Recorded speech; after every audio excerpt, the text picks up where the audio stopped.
The rest of your life, Google the Zuber Team or click ZuberTeam.com. Prescriptions require an online consultation with a healthcare provider who will determine if appropriate. Restrictions apply. See website for details and important safety information. Subscription required. Price varies based on product and subscription plan.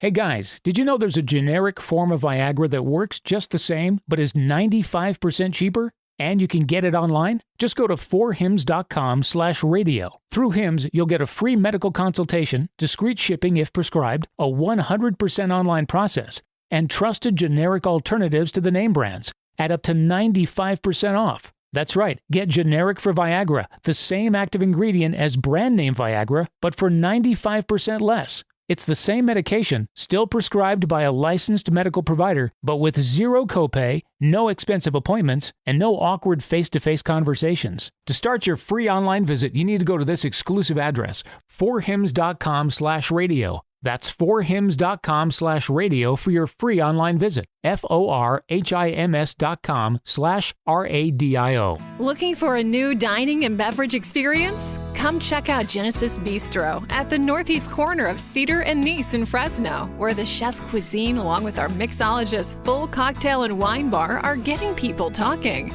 Open for lunch and dinner, make your next meal with friends or family at Genesis Bistro, a one-of-a-kind experience. Also a great place to host a special event or celebration meal. To reserve an event, call 559-314-8284. Are you a talented hairstylist looking for a change? Check out 8028 Salon at Cedar and Nice, where we have open stations available and a move-in special. 8028 Salon offers a unique location and atmosphere for you and your clients. Elegantly located next to Genesis Bistro, your clients will have full options to enjoy food and drinks during service. 8028 Salon only has a few open stations left. Give your talents as a stylist the location you deserve at 8028 Salon. Inquire today at the location, northeast corner of Cedar and Nice in Fresno. Ever wonder why your business doesn't show up on online search maps, but your competitors do? It's hundreds of things. Things that Cumulus Boost can identify and fix. And that's how we boost your findability. CumulusBoost.com. CUMULUS Boost.com. News Talk, 580 AM, 105.9 FM, KMJ, Fresno, a Cumulus Media station. Sunny and 61 at Radio City. It's 2 o'clock. I'm Liz Kern in the KMJ newsroom. Madera County Sheriff's deputies are looking for a murder suspect. A shelter in place for residents of the Mammoth Pools mobile home park. Deputies looking for Brandon Wilson, who led them on a chase through Fresno and Madera into the mountains. He then ditched his car and ran. The 28-year-old is suspected of shooting and killing a man in North Fork on March 13th. A mass shooting at a private school in Nashville, Tennessee this morning. Don Aaron is a spokesman for the Metro Nashville Police Department. He says the victims were 3 children and 3 staff members. Including the shooter, a total of 7 persons were killed as a result of this morning's incident at the school. The 28-year-old shooter, identified to law enforcement as Audrey Hale, a Nashville resident, appears to be a former student of the Covenant School, a private Christian campus. Investigators have been combing through her home, Metro Nashville Police Chief John Drake telling that to reporters. President Biden reacting. Here's Fox's Jessica Rosenthal. The president called the shooting sick and heartbreaking. He thanked police who responded, but said more needs to be done, that gun violence is ripping the country apart, and that schools need to be more secure without them turning into prisons, as he put it. You know, the shooter in this situation reportedly had 2 assault weapons and a pistol, 2 AK-47. So I call on Congress again to pass my assault weapons ban. Ahead of his comments, the White House spokeswoman said the president's done more than any other on gun reforms through executive orders, the last of which called on the Attorney General to ensure those who sell firearms are compliant in conducting background checks. Jessica Rosenthal, Fox News. Flooding south of Kerman this morning after a levee broke near Floral Avenue and Highway 145. Hundreds of emergency personnel continue to work across the South Valley. Estimates show ongoing flooding there has damaged more than 700 structures. Hearing about this historic flooding happening in Tulare County. Washed out roads, flooded homes, and crops destroyed from too much water. I do know and understand the devastation this water is causing to our farmland, to our agricultural partners, and to the impacts of our dairies. 3 people and a dog had to be rescued from the top of their car after they ignored road closed signs and drove on Highway 43. That's why Tulare County Sheriff Mike Boudreau says to take road closures seriously. please listen to these evacuation warnings. We're feeling a little more comfortable. However, we still have a strong flow of water that's becoming concerning. That's Fox 26 News reporter Sophia Lesios. In a release this afternoon, Tulare County Sheriff Mike Boudreau has reduced the evacuation order to an evacuation warning for the community of Allensworth. Other areas downgraded include the Yokel Valley, parts of South Tulare, and areas in West Porterville. The sheriff's office is cautioning that with another storm coming in, people living and working in those areas need to stay prepared in case conditions get worse.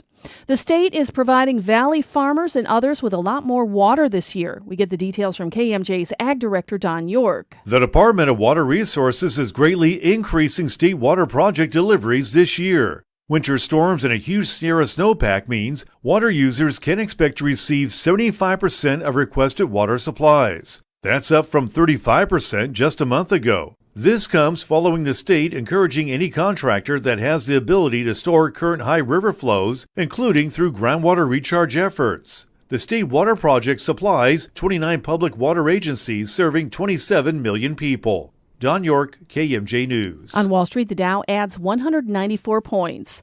Now here's Fox 26's Justin Willis with our Monday forecast. Dry and mild conditions this afternoon with highs in the mid to upper 60s, but more rain for us the next couple of days. It moves in tomorrow with the heaviest part of it hitting later in the day and evening and then lasting through Wednesday. Expecting up to an inch on the valley floor and already a winter storm warning in place with heavy snow and high winds expected above 4,000 feet. From the Fox 26 Weather Center for KMJ, I'm Justin Willis. With news on the hour, on the half, and when it breaks, and always streaming at KMJNow.com. I'm Liz Kern, News Talk 580, 1059 KMJ. Thank you, Liz. Good afternoon. In Friant on North Waldby Avenue and Granite Route, there is a bunch of fire in the roadway, firewood that is, in the roadway causing a hazard. And in Badger, Dry Creek Road at State Route 245, look for a car fire. Next update, 217. Greg Lane with KMJ Traffic. Solar Negotiators wants people to know about our new Power Shift program. So we're offering $1,500 off per smart battery to customers now through May 31st. Be the first to experience the Power Shift.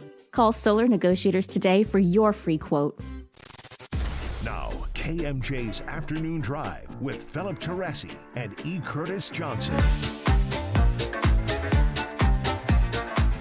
206 News Talk 580 1059 KMJ. Good afternoon and welcome to the Monday installment of your afternoon drive. Phone numbers here 490-5858. Toll free. Join us at 800-776-5858. On Facebook, Twitter, Instagram. You'll find us at Drive KMJ and on Facebook Live, YouTube, and Twitch.tv. You'll also find us at KMJ. Gabe Navarro is standing by the screen that calls this afternoon as I join E. Curtis Johnson back in the KMJ studios. Hello, Philip. Hello, KMJ listeners. So we'll give you guys a heads up right now. We are standing by for a press conference out of Nashville, Tennessee. The police have begun the process of identifying the dead. They have identified the shooter. There has been some speculation about the shooter's identity based on stuff on social media. And so we are possibly at any second going to drop out of regular programming to go to Nashville to bring you that press conference live. So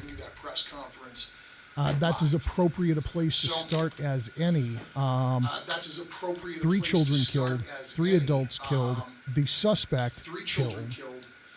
No one who was shot at Covenant School survived, according to authorities. The call came into 911 at about 10:13 this morning, and law enforcement was on the scene as quickly as possible, and they engaged the shooter and killed the shooter before she was able to do more harm. This is the Covenant School. It is a Presbyterian private school, preschool through 6th grade. The shooter, a 28-year-old woman, who again was shot and killed by authorities in a lobby area on the 2nd floor of the school, is rumored to have been a former student.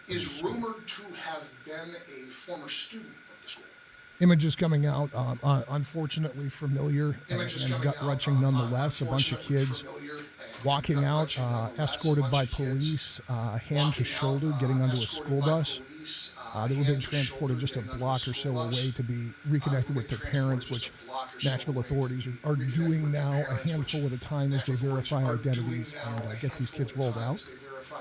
They say the suspect was armed with at least 2 assault-type rifles, ABC News is phrasing there, and a handgun. They say that she entered the school through a side entrance, made her way from the first floor to the second floor, firing multiple shots. But it appears that other than the side door through which she entered, all the doors were locked. What a sad thing that's SOP for a Christian school in the middle of America. Yeah, and one of these subjects that is difficult to speak about. To me, the first place to start in a discussion of this is always the victim. I mean, you can get into the politics of it later. That's obviously going to come out. You can get into some of the language that is described that is oftentimes politically charged. For example, one of the things that seems to always be mentioned in this is, assault-style weapons. Let's put that aside. The fact of the matter is there are 3 children, 2 adults who are dead. Obviously, their families impacted. Not the first time this has happened in the United States. Unfortunately, won't be the last time. And if we don't speak to the humanity of it and the for lack of a better term, the dignity that has to be taken into account in the fact that innocent people have lost their lives in another one of these horrible crimes. When you start getting into what really, what starts these things, what makes someone decide that they're going to become a mass murderer, I'm not qualified to speak of the psychology behind that, but it's another tragedy that we're left to deal with. There's going to be plenty of speculation as the days go by. It is remarkable to me that the shooter's a woman. It is remarkable to me that the shooter was an attendee of the school. But again, this school goes to 6th grade. The shooter's 28 years old. That's a long time from your last Saturday school to this decision. Yeah, and it makes you wonder, how deep are those wounds? It kind of begs the question, it seems to be that being a former student, there has to be something that made her come back to this school, whether it was an experience there, whether it was people who once worked there when she was there who maybe still be there, whether it was just a memory. I mean, clearly deep psychological wounds still at play that years later, I mean, you could argue that this, what occurred to make her do this could have been half her lifetime ago. Yeah. That she is still dealing with. I'm certainly not a counselor by any means. I do have some experiences in an ecclesiastical capacity that I won't get into in talking with people who have had long, deep-rooted issues that happened in childhood. And it does seem to be part of the human condition that if some of these issues aren't dealt with sooner, they come out in other ways later in life, either in self-esteem, acting out, negative attitudes towards certain groups of people, feelings of oftentimes guilt that people have about something that's happened to them. People in particular who have been victims who have not been able to get the proper counseling early on. They oftentimes internalize that victimization or possibly, and I'm not suggesting that that's the case here, but certainly a probability, they take it out on someone else. It becomes an emotional volcano where, it's just built up, and then one day it erupts, and all this negativity and violence and rage, is taken out on innocent people. Possibly, and I'm not suggesting that that's the case here, but certainly a probability. They take it out on someone else. There's something very substantial there, and it's a very it's a hard thing to pin down. And then one day it erupts, and all this negativity. We may never get a comprehensive, satisfactory answer about what motivated this person to do this. There is. I suspect that there's something very substantial. I suspect that you're on the right track. There's something there that wasn't seen, that wasn't addressed, that wasn't healed. We may never get a And there, comprehensive, what frustrates me is there are thousands, hundreds of thousands of people, millions of people walking around this country every day who have unresolved trauma. Something there that they have things in their past that bother them, that haunt them. Sometimes they're relatively benign. Sometimes they're horrifying in a way that would be difficult to explain on family-friendly radio. Who have unresolved trauma. And most of those millions of people, they go about their lives. And maybe they don't live the life that they could have if they dealt with that, but they don't go out and hurt other people. To explain on family-friendly radio. And most of those millions of people really since Sandy Hook, that one of the things that I return to regularly is the mental health component, which I think that you and I broadly are on the same page here. The idea that there is something common amongst the people who would choose to do this. One of the things that and maybe that's me engaging in some wishful thinking, that there's some Rosetta Stone to figuring out who the next person who's going to behave this way is. There is something. It only complicates it that we're outside of the stereotypical demography. Because how many of these mass shootings come from young white men? Most of them. And just men, period. Take out the young and the white. I think it was Fox News that had the statistic. There's been like 62 mass shootings the way that they calculate it this year, and only one was perpetrated by a female. Most of them. Which again makes me think of: is there a Rosetta Stone? Is there a key to understanding this, or is there more realistically probably a constellation of background and behavior that can serve as a warning sign?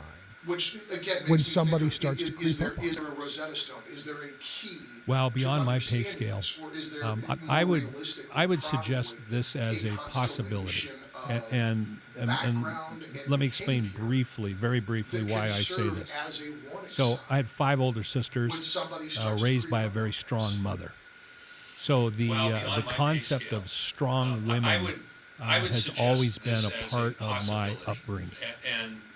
My mother and my sisters, capable people, all in and of themselves. And as the youngest brother, they sometimes enforced that I am woman, hear me roar, mentality of the 70s into me a little bit. And I respect that. In turn, I married a strong woman who, for the sake of my own well-being, I will never discuss on the radio. I'll just leave it at that. But one thing I've noticed about women in general is women have a sense of sisterhood and familial relationships with other women. Are we coming up on the conference? Yeah, I'm sorry to interrupt. No, please interrupt. Let's go to the conference. But one thing I've noticed about and pray for our families. But also let us praise our first responders. 14 minutes. This morning I was in Boston to see my own son's sporting event, and now I am overwhelmed at the thought of the loss of these families, of the future lost by these children and their families. And the leading cause of kids' death now is guns and gunfire. And that is unacceptable. But I want to thank the fast response of our officers. Guns are quick. They don't give you much time.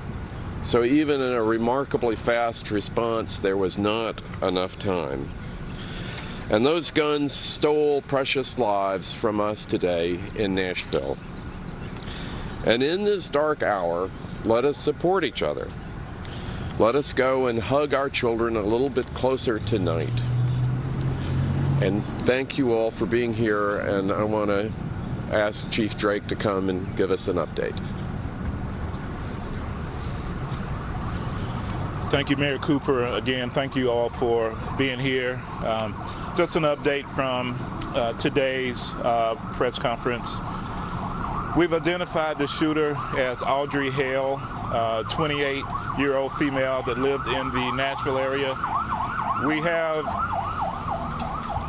investigations ongoing now at the residence on Brightwood Avenue.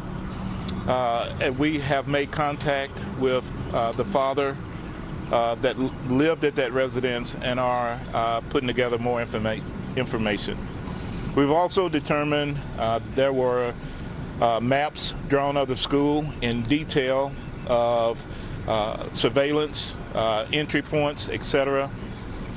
We know and believe that entry was gained through shooting through one of the doors is how they actually got into the school.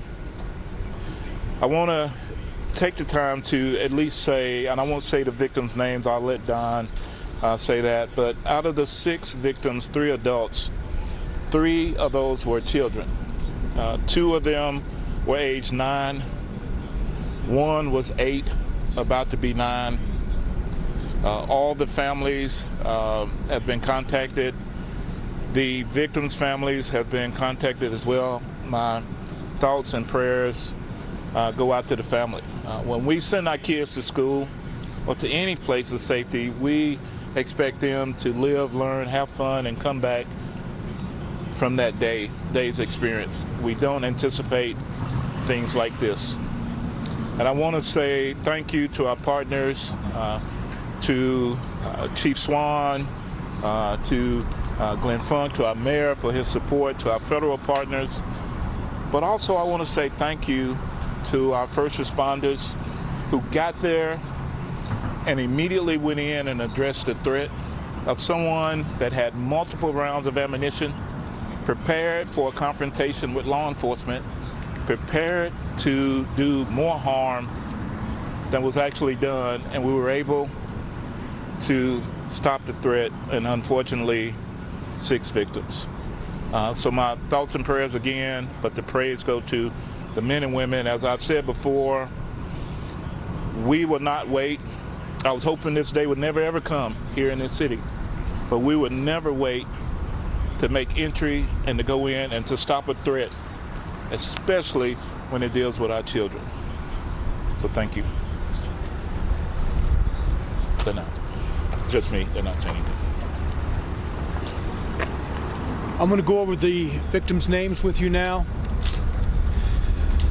The 3 9-year-olds who were killed: Evelyn Dickhouse, William Kinney, Hallie Scruggs. 3 adults: Mike Hill, a custodian, age 61, Cynthia Peak, to my understanding a substitute teacher, age 61, and Catherine Kuntz, age 60. As Chief Drake said, we have identified the active shooter as Audrey Elizabeth Hale, age 28. We'll take just a few questions if you have any. Don, do you believe that she was a former student at the school? Yes, we do. Chief, you want to address that? Yes, from our investigations tell us that she was a former student at the school. I don't know what grade she's attended or grades, but we do firmly believe she was a student there. Did she identify as transgender? She does identify as transgender, yes. Is there any reason to believe the shooter first went to the church before going to the school? I can't give you that information. Unsure. We know that the minute the calls came in, we responded to the church, so to the school. To the school? Yeah. Was there like 2 officers that went in when they first got there? Do you know how many there was when they first entered the other? So it was 5 officers that immediately went in and addressed. We have video that we're going to release, but you can see in the video, you can hear gunfire going on as they're in the school. They address the threat and take that threat down. And Chief, what do we know about her weapon? So we know there were 2 AR-style weapons, one a rifle, another was an AR-style pistol, and the other was a handgun. We believe 2 of those may have been obtained legally, locally here. Can you confirm that one of the adult victims, Catherine Cooks, was head of the school? Was what? Was head of the school? There was some, I don't know her exact capacity within the school, but it was higher up in the echelon. And were any of the children victims related to any of the school staff? Unsure. I believe one may have been, but I can't confirm that. Did the shooter have any criminal history at all? No history at all. And no motive at this point? Anything discovered in the apartment or house? No, we have a manifesto. We have some writings that we're going over that pertain to this day, the actual incident. We have a map drawn out of how this was all going to take place. There's right now a theory of that we may be able to talk about later, but it's not confirmed, and so we'll put that out as soon as we can. And Chief, is there any reason to believe that how she identifies somebody with white? I'm sorry, I knocked someone's mic over. I didn't hear you. Say that again, sir. Is there any reason to believe that how she identifies has any motive for targeting the school? We can give you that at a later time. There is some theory to that. We're investigating all the leads, and once we know exactly, we'll let you know. So was this a targeted attack? It was. Do we know about a history of mental illness? Man or woman? Don't know any history of mental illness at this time, but we are looking at that as the investigation is ongoing. And I'm sorry. She identifies as a transgender man or woman? Woman. Was this the only school that was targeted? It was the only school that was targeted. There was another location that was mentioned, but because of a threat assessment by the suspect, too much security, they decided not to. And that area was here in Nashville, so we're continuing with that investigation as well. Right now, we believe it's a lone assailant, and we don't anticipate any further damage at this time, but we're still investigating. This Brightwood address, she lived there with her parents? Or? Yes. Okay. Yes. Mm-hmm. Okay. Thank you. So the scene is going to be processed throughout the night, probably into tomorrow. This is an extensive scene. As you know, she entered the building, which is one structure. The church and the school are in one building. She entered on the lower floor. There were shots fired on the lower floor before she went to the upper level, and it was on the upper level where she was confronted by police and killed. So understand the scene processing will take place over at least 2 days, today and tomorrow. And we'll have more details for you, including the release of video, perhaps tonight, but if not tonight, certainly tomorrow. Thank you. Thank you, Don.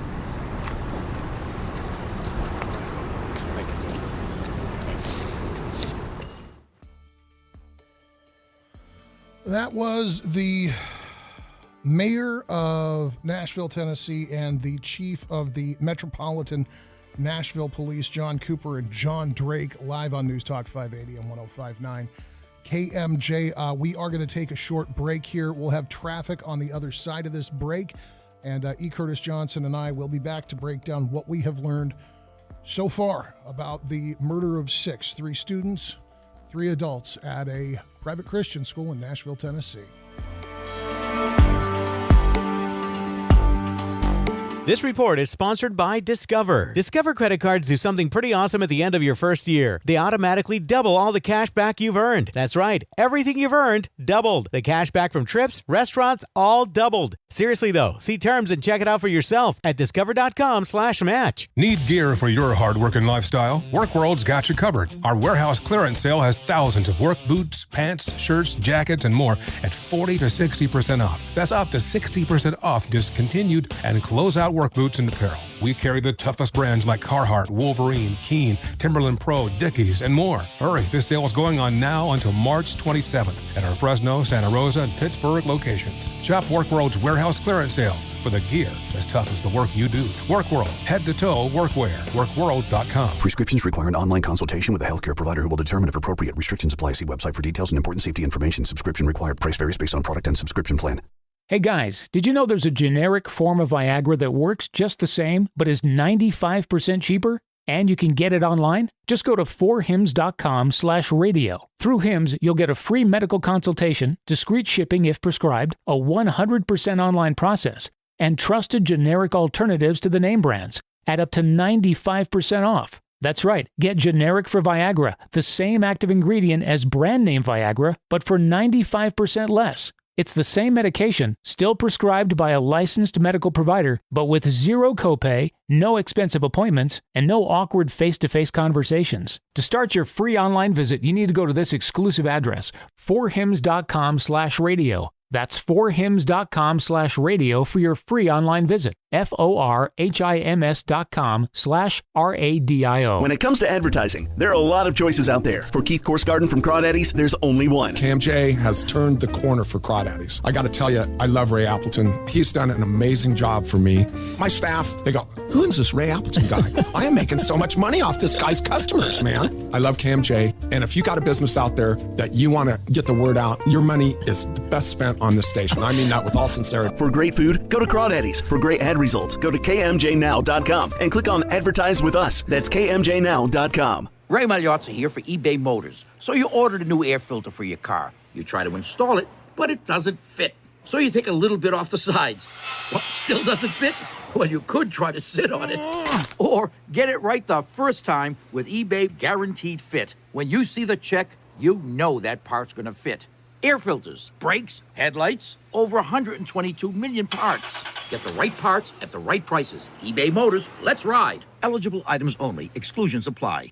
If you have ever thought about remodeling your bathroom but were worried it would take too long or cost too much, then stop worrying. Right now, Jacuzzi Bath Remodel has designed a collection of high-quality custom products and perfected the one-day remodeling experience so you can enjoy your new bathroom faster than ever before. It's a worry-free bath remodel from the most trusted brand name in the business, Jacuzzi. For a virtual or in-home appointment, call 800-826-9895. That's 800-826-9895. 800-826-9895. Hello, I'm Fresno Police Chief Paco Balderrama. Human trafficking is one of the most significant issues impacting our community today. The average age a teen enters a sex trade is 12 to 14 years old. The same is true in Fresno. Breaking the Chains works with local, state, and federal law enforcement agencies to provide long-term supportive services. Join other local leaders and me on Thursday, April the 20th for Breaking the Chains 9th Annual Promise Banquet and learn more about how you can get involved. For more information, go to btcfresno.org. That's btcfresno.org. Think you have a good reason for not donating blood? Oh, other people are donating enough. Fact, 40% of the US population is eligible to donate blood, yet less than 5% actually do. And there's a constant need for new, fresh blood to help save lives. There's no excuse for not helping make sure that the Central California Blood Center always has an adequate supply of blood available for your family, friends, and neighbors. Be the bigger person. Go to donateblood.org now to make an appointment. This report is sponsored by Blindster.com. Hi, I'm Kyle at Blindster.com. Since 2010, Blindster has sold millions of custom blinds, shades, and shutters to satisfied customers across the country with 20,000 five-star reviews and an A+ rating from the Better Business Bureau. Custom blinds at low prices and free shipping. Blindster.com. It's nice to look at the traffic and to see that everything is moving along on all the freeways. No reports of any problems right now. We do have a couple of problems, one in Friant on North Walby Avenue at Granite Route, some firewood in the roadway, and also a bunch of vehicles in the roadway. And in Badger, Dry Creek Drive at State Route 245, look for the cleanup from an earlier car fire. I'm Greg Lay with KMJ Traffic. KMJ News now. Police have just identified the victims in the Nashville elementary school shooting. 3 children killed were all 9 years old. 3 adults gunned down. 2 were women, 1 a man, all in their 60s. We have their names on our Twitter feed at KMJ Now. Police saying the shooter was 28-year-old Audrey Hale, who identified as a transgender woman. They say there was no history of mental illness. A man killed while riding his motorcycle on Highway 168 is identified. The coroner's office says 47-year-old Ruben Rodriguez of Antioch died on Sunday afternoon when a teenage girl driving an SUV hit him. KMJ's Officers say it was afternoon around 2:30 Sunday afternoon that Rodriguez was riding his motorcycle on the highway near Gooseberry Road when he lost control and slid into the eastbound lane. That's when the 16-year-old girl struck him. Rodriguez was pronounced dead at the scene. The CHP says neither drugs nor alcohol are suspected to be factors in the deadly crash.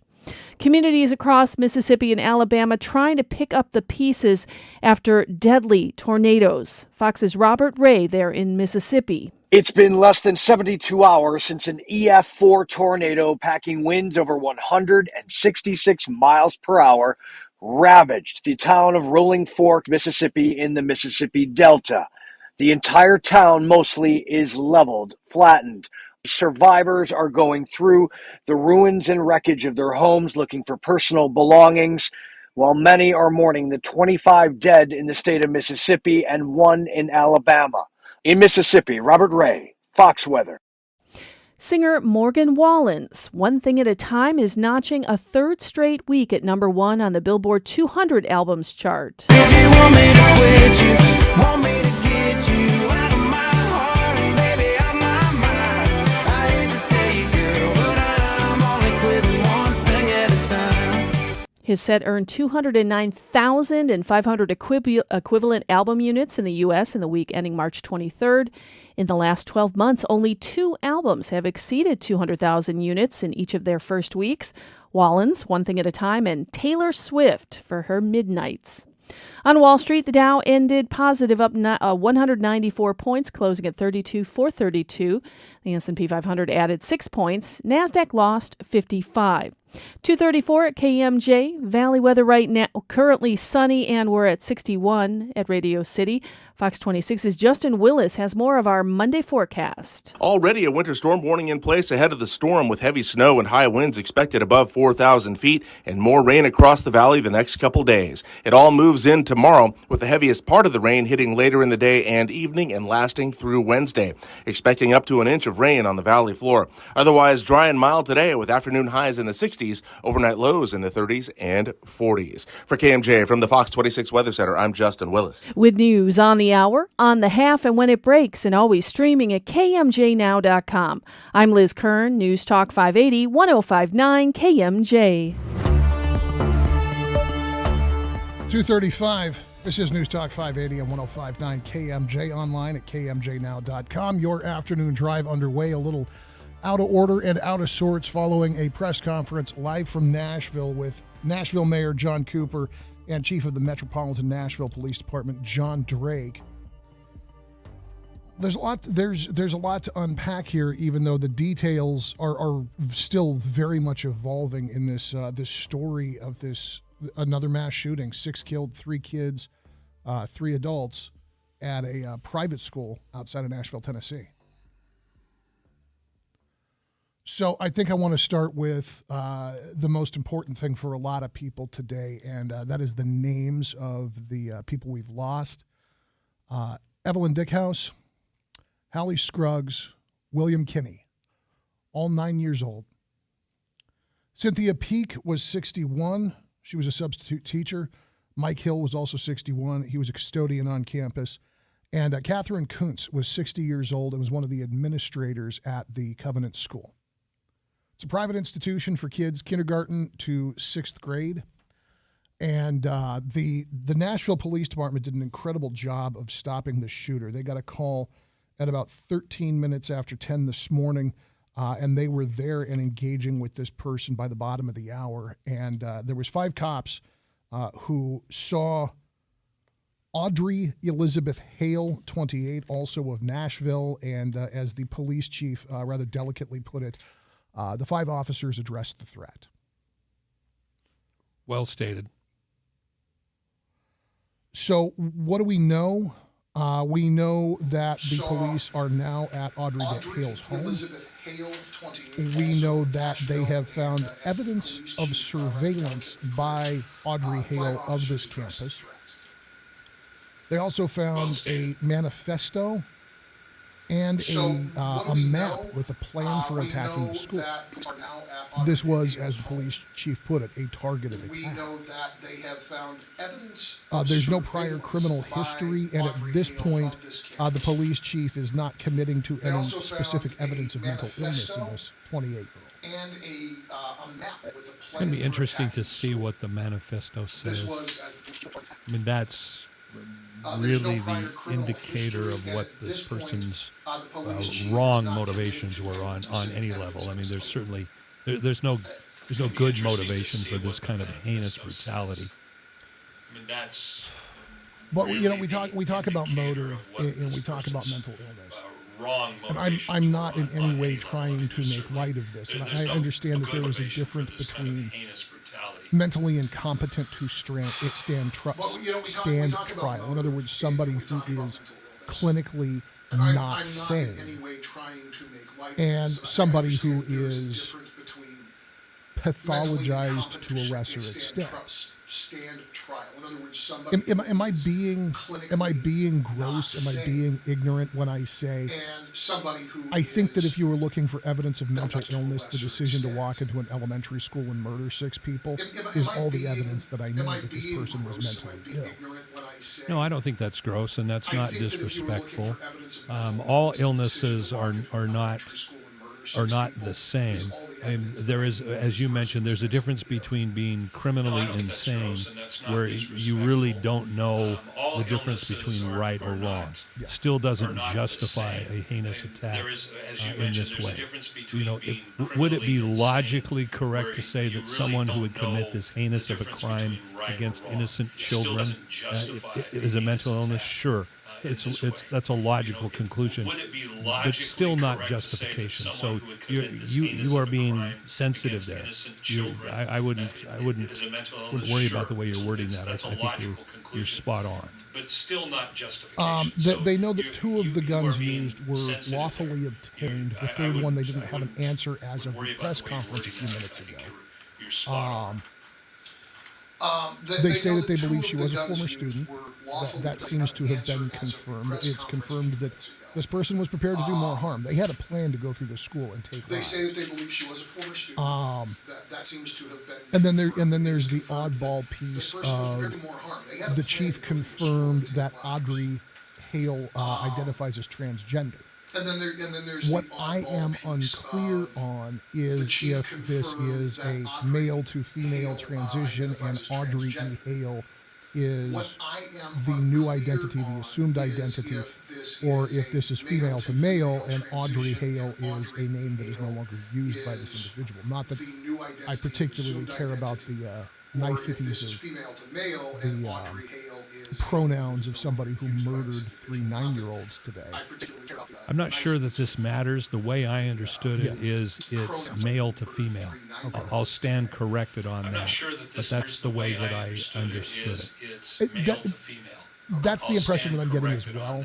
And I'm not sure that is relevant, and yet there's a lot of evidence to be explored. I'm not sure that is relevant, and yet there's a lot of. It's going to be one more wrinkle that if it's relevant needs to be understood, and if it's not relevant is going to be abused for agenda. If it's relevant, on the surface, I think it would be wrong on a multitude of levels to assume that the trans in this is somehow the motivation for this. I don't think that's related at all. It doesn't seem logical that even where that falls into whatever the final story is going to be relevant.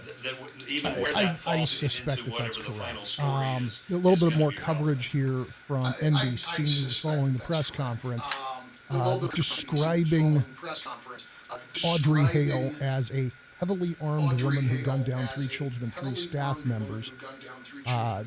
They quote the Metropolitan Nashville Police Chief John Drake as saying, at one point she was a student at that school, but we're unsure what year. That's what I've been told so far.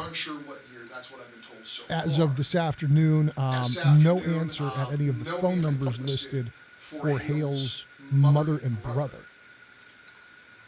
I wouldn't pick up the phone either. Yeah, you can't blame them. What could you possibly say as a family member? Quite frankly, I would argue that they are one level of victimization in this. I'm not one to use that term victim in loose, broad descriptors, but I mean they're grieving through this also. What family wants to have a mass murderer associated with them? This isn't in first blush. It's not their fault. They are obviously grieving through this also on a couple of different levels. I mean, not only are they going to have to deal with this is what my family member did, but they've also lost a family member. That is an extremely humane way to look at that. As far as what led police to this individual so quickly, they say there was a vehicle nearby that gave them some clues as to who the shooter was. They also, the report here from NBC says they used some kind of explosive to breach the door. I wonder if that was a way of triggering any booby traps so you don't put an officer up at the door if there's something on the other side that's going to cause harm. Yes, and I wonder if there's some conflicting information that will later get smoothed out and properly defined. For example, the chief of police mentioned that the doors were shot through, but now this information is coming out that it was possibly an explosive device. Obviously, the forensics, as more details come out, are going to tell us what's actually happened here. A little bit of the fog of war in this matter at the moment. Well, and forgive me because I may not have been clear. The police used some kind of explosive device to breach the door at the Hale residence. You are correct that the police chief says that it appears that Hale shot out a lock to open a otherwise secure door at the school campus. My apologies, I misunderstood you. I probably didn't phrase it well. I'm not going to lie to you guys. I hate these stories. I hate talking about this. It makes my heart hurt. It makes me angry. It makes me want to go pull my kid out of school and just go stay home and not participate in the inevitable nonsense that's going to come out of this story. Because there's going to be inevitable nonsense that comes out of this story. All of the anti-Second Amendment goofballs are going to pop up and scream and yell and jump up and down. All of the folks who have issues with whoever this person was are going to cite that as a reason to round up everybody who's like them and jump up and down and scream and yell. And there's going to be a lot of people who want to offer thoughts and prayers in a very heartfelt way, and there's going to be a whole bunch of very, very smart people on the internet that talk about how that's not helpful, as if though condescending to people offering a well-intentioned thought is also somehow going to help these 7 families. Yes, well stated. We're going to take a break in a minute, but when we get back, I want to ask you, in your experience working with families, and just as a dad and as a grandfather, I want to talk about how do you talk to your kids? Because when we all get home tonight, it's not just that this is going to be on the evening news. Naturally, it will be. This will be the leading story in the country for the next 72 hours. Yes. But all of our kids are walking around with those magical bars of glass that access the sum total collective knowledge of the human species in their pockets, which means that all of them at some point are going to see this. Whether it pops up as a news notification or a friend sends them a link or one way or another, our kids are going to come home and they're going to have questions about this. More on the way on the afternoon drive at News Talk 580, 105.9 KMJ, a rough start to a Monday. More on the way.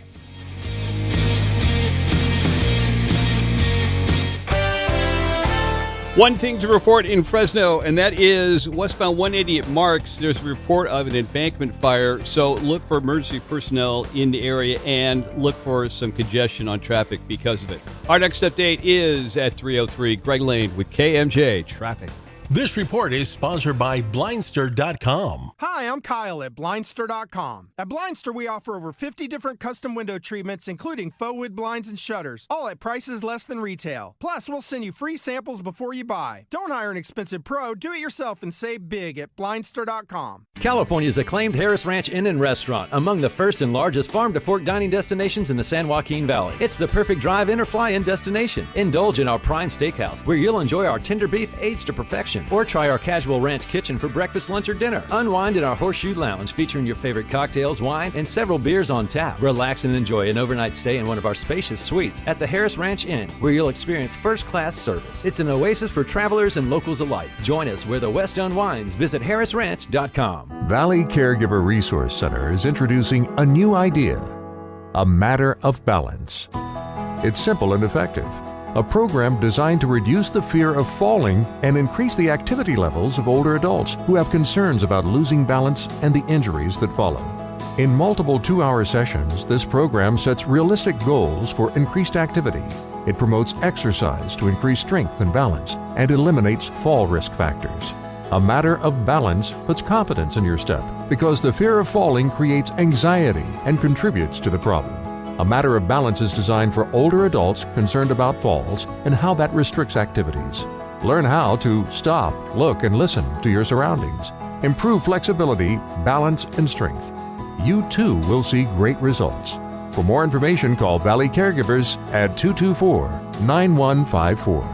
Funding provided by private donations and a grant from the Fresno Madera Area Agency on Aging. His name was Mike McGarvin, or Papa Mike, as he was affectionately known on the streets.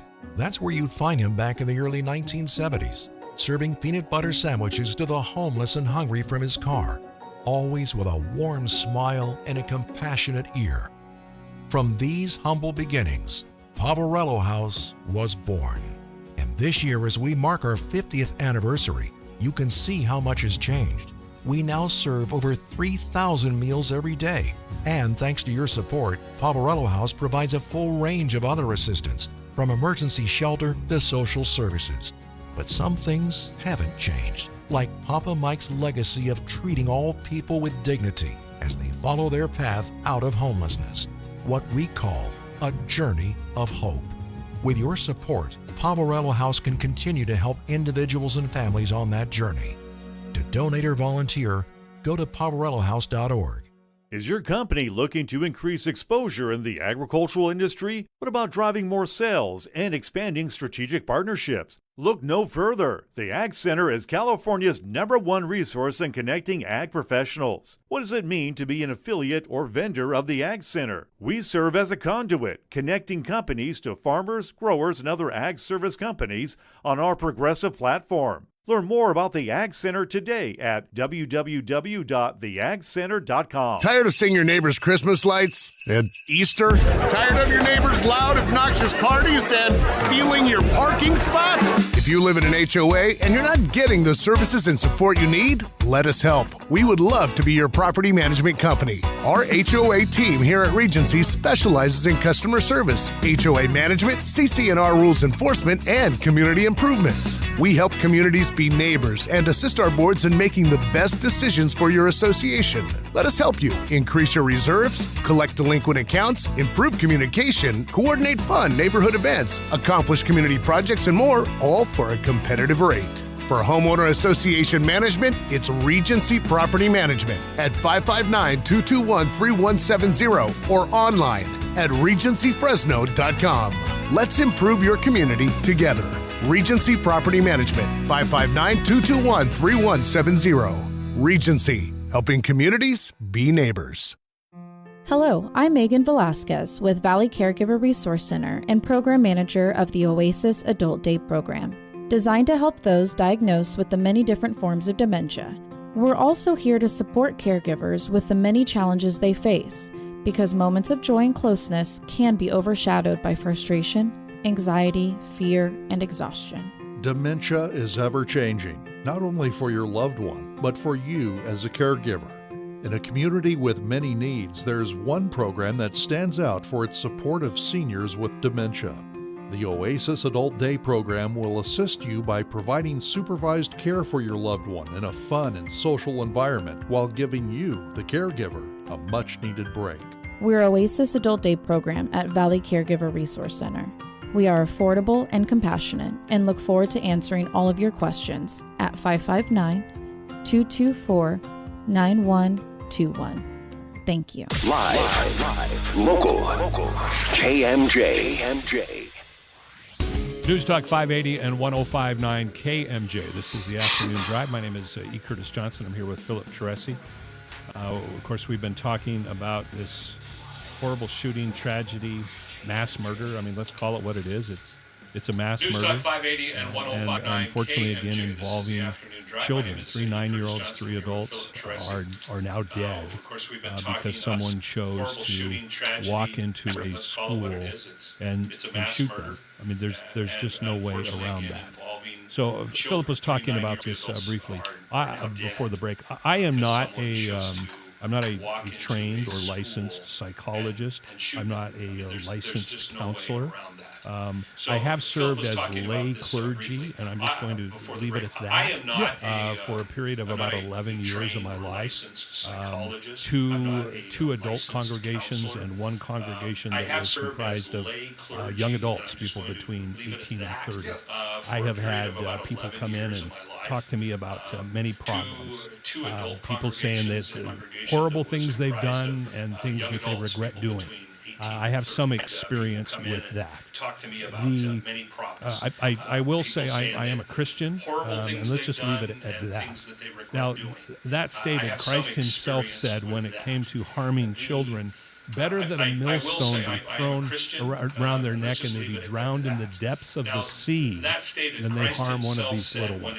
So I'll let Christ's words stand for himself on that subject.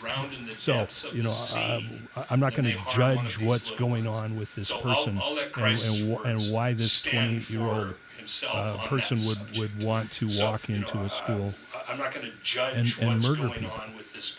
I will speak, though, to the principle of forgiveness. Forgiveness, for example, I've heard it said that not forgiving someone is like taking poison and hoping that someone else dies. Forgiveness is a liberating thing, if for no other reason other than it frees us from things that we cannot control. There isn't a person listening to this discussion right now or any other discussion about this horrible subject. There isn't one person who can solve it. We can't go back in time and change anything. We're simply left with the emotions that we have and our own opinion and retrospect on this horrible thing that has happened. And to attribute too much blame to the point where we get ourselves worked up over these kinds of things is an exercise in frustration because we can't solve it.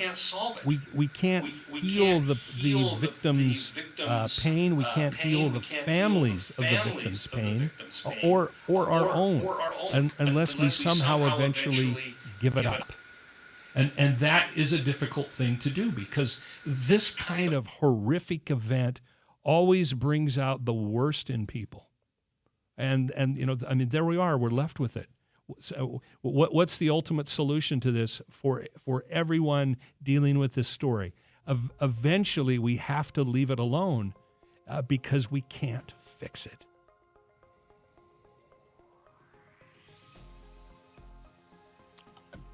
I know that everything you just said is right and righteous. I'm still angry. The key word in what I said is eventually. Yeah. Everyone's timetable is different. And I would never suggest that someone, well, everybody has to figure that out for themselves. I can't answer that, and no one can except the individual as they deal with these horrific events. C. Curtis Johnson, I'm Philip Teresi. It's your afternoon drive at News Talk 580 and 105.9 KMJ online. You'll find us at KMJnow.com. An update of headlines is on the way from Jim Miller in the KMJ newsroom, as well as another look at your afternoon drive with Greg Lane. It's all on the way. Stick around. Missed part of the show? Get the Afternoon Drive podcast at KMJnow.com or by searching KMJ's Afternoon Drive in TuneIn Radio or Google Podcasts.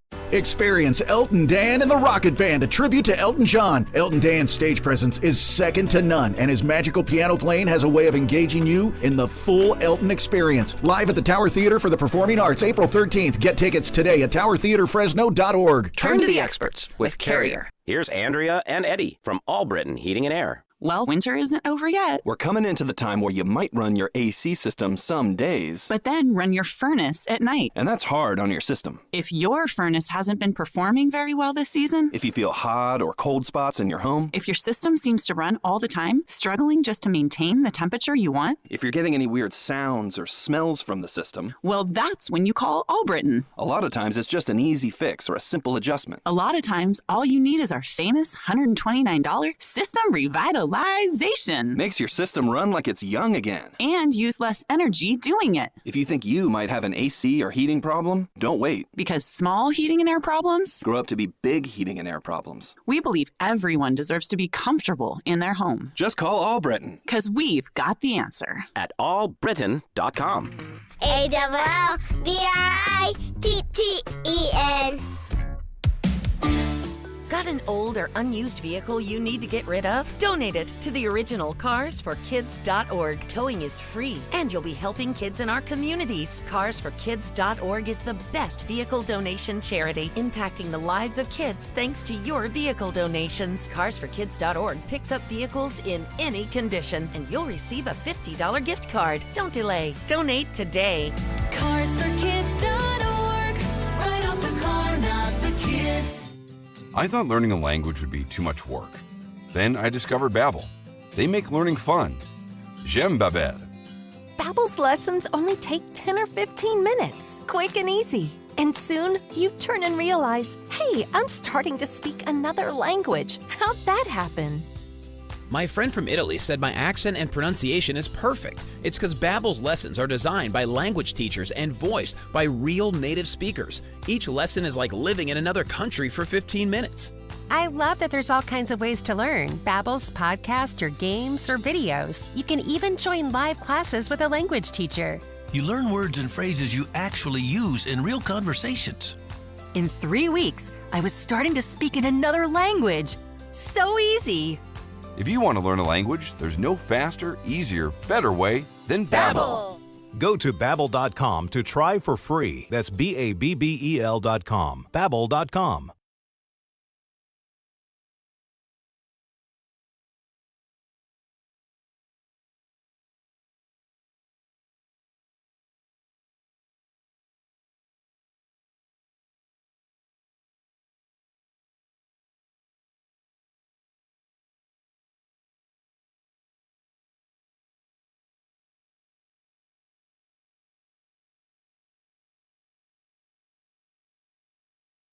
If you have unfiled taxes or are in debt to the IRS, this is important news. The IRS just rolled out a new program to help struggling taxpayers more easily resolve their tax problems. It's called the Taxpayer Relief Initiative, and it opens up powerful new options for people looking to get back on the right track with the IRS. And no one knows this program like the professionals at Optima Tax Relief, America's most trusted tax resolution company. They've resolved over $1 billion in tax debt for their clients and have the expertise and experience to help you. One easy call to Optima can start the process, helping to put an end to your worries of wage garnishment, asset seizure, and other aggressive IRS actions. Make today the beginning of your fresh start with the IRS. Call the experts at Optima Tax Relief now for your free confidential consultation. Call 800-932-4177. 800-932-4177. 800-932-4177. Optima Tax Relief.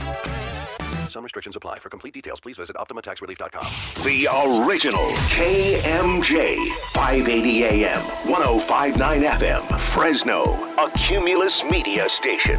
It's 3 o'clock in Fresno. I'm Jim Miller in the KMJ News Center. Madera County Sheriff's Office has just lifted the shelter-in-place for residents of the Mammoth Pools Mobile Home Park. Shelter-in-place for Road 225 between Terra Ranch Road and Saginaw Creek. Deputies have been looking for a murder suspect. Brandon Wilson led them on a chase through Fresno and Madera into the mountains, then ditched his car and ran. The 28-year-old suspected of shooting and killing a man in North Fork on March 13th. 2 men shot overnight in Madera. KMJ's Liz Kern has that story. Around 1 a.m., officers were called out to Gateway Drive and Yosemite Avenue near Courthouse Park. Madera police say there was an argument before gunfire rang out. 2 men were taken to the hospital. One underwent surgery, but he's expected to survive.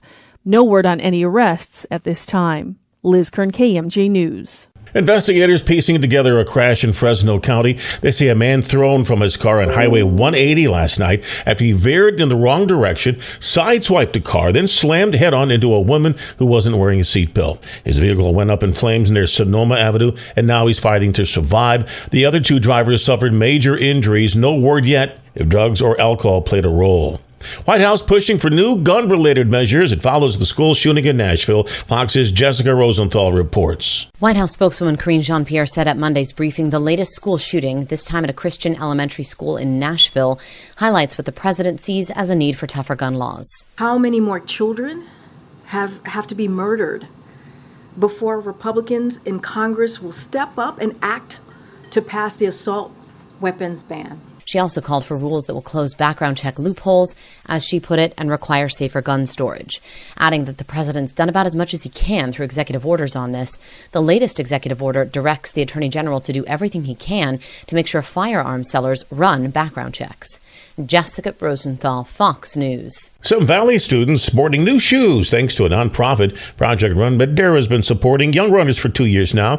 Organization gave middle and high schoolers almost 400 shoes along with new gear for track and field. Founder says it was incredible seeing so many kids light up. Her focus on families facing financial difficulty. She hopes the gifts inspire young athletes to follow their goals. Now the forecast from Fox 26's Justin Willis. Dry and mild conditions this afternoon with highs in the mid to upper 60s, but more rain for us the next couple of days. It moves in tomorrow with the heaviest part of it hitting later in the day and evening and then lasting through Wednesday. Expecting up to an inch on the valley floor and already a winter storm warning in place with heavy snow and high winds expected above 4,000 feet. From the Fox 26 Weather Center for KMJ, I'm Justin Willis. With news on the hour, on the half, and when it breaks, and always streaming at KMJNow.com, I'm Jim Miller for News Talk 580, 105.9 KMJ.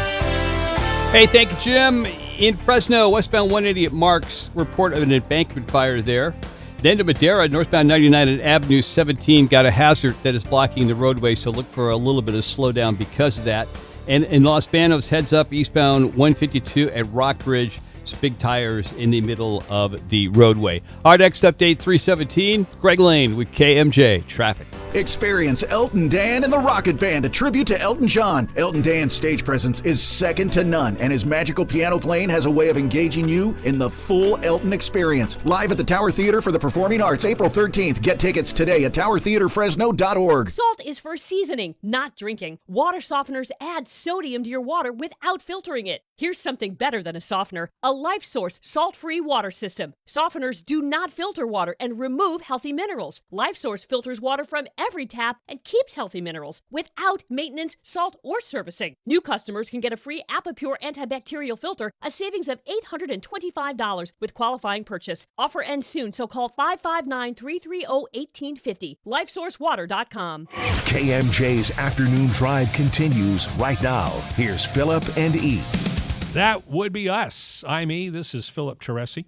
So I moved to Fresno in June of 1989. That was after having lived in the Bay Area, Ventura, Santa Barbara area, and literally living on the beach in San Diego, which was the worst experience of my life, but I digress. So I don't think I'd been in Fresno for a month before I started hearing about Tulare Lake. And I thought, okay. Tulare Lake, what the heck is that? I'm a geography freak. I love looking at maps. I'd never heard of Tulare Lake before. So I found out that it was a lake that once existed. It was drained back in the 1800s to make room for farmland. Well, with all of the rain that we have had now, Tulare Lake is back. Now, the point of this story is this has the potential to affect a lot of people in Tulare and some of Kings County. So for KMJ listeners, if you or some of your family members are being affected by the return of Tulare Lake, we would like to hear from you. This is important. So let me give you the size of Tulare Lake and what it is. Yeah. So Tulare Lake is a section of part of Tulare and a bit of Kings County that for who knows how long had been a lake. It was drained in the late 1800s to make room for farmland. We have not seen its appearance in the last 34 years. Tulare Lake is 790 square miles. Now, let me give you a comparison of how big that is. Kings County is 1,392 square miles. So we now have a section of what was farmland, and I assume some small communities or housing. This has had to have displaced some residents from this. Oh, I mean, yeah. I know it's mostly farmland, but some people are homeless because of this. So it's half the size of Kings County. Tulare County, by comparison, is 4,875 square miles. So Tulare Lake is a quarter of the size of Tulare County. Now, to give you an example of how much water that is, okay, currently, with the exception of Tulare Lake, Flathead Lake in Montana is the largest body of water west of the Mississippi. It is only 197 square miles. Lake Mead, along the Arizona-Nevada border, Lake Mead, that's a body of water we know, 640 square miles. That's a massive reservoir. And Tulare Lake is larger than Lake Mead. And it's only at its deepest point, 37 feet deep. That's what I wanted to ask you, because it's larger in that it's covering more space. Yes. But by volume, is it bigger than either of those? Yeah, it's larger than Lake Mead. Again, Tulare Lake is 790 square miles. Yeah. Lake Mead is 640. While it's only 37 feet deep, let's face it, a foot lake deep, it covering that much square miles could uproot a lot of people and uproot a lot of lives. Yes. And again, we haven't seen its return since 34 years ago was the last time it appeared. Yeah, it was the mid-'80s, and didn't it took like 2 years for Tulare Lake to dry out again, didn't it? Yes. Yeah, 2 years to dry out. But this has got to be affecting hundreds of lives. Oh, sure. Well, you think about, we talked to Ruth last week, and her cousin, you had Sheriff's Department coming out, walking through foot-deep water to lead her livestock on foot to a safer place. That has to be related to this. It has to be. I heard Broski and Mousson last week talking about the Sheriff's Department having to help in the relocation of 60,000 head of cattle because of Tulare Lake. Is there a reason that something so shallow takes so long to evaporate or to absorb or to dissipate? Is there a reason that this water, because I understand that it's a big, broad space that we're talking about, and even 12 inches of water over that much space is catastrophic for the people trying to live and work there.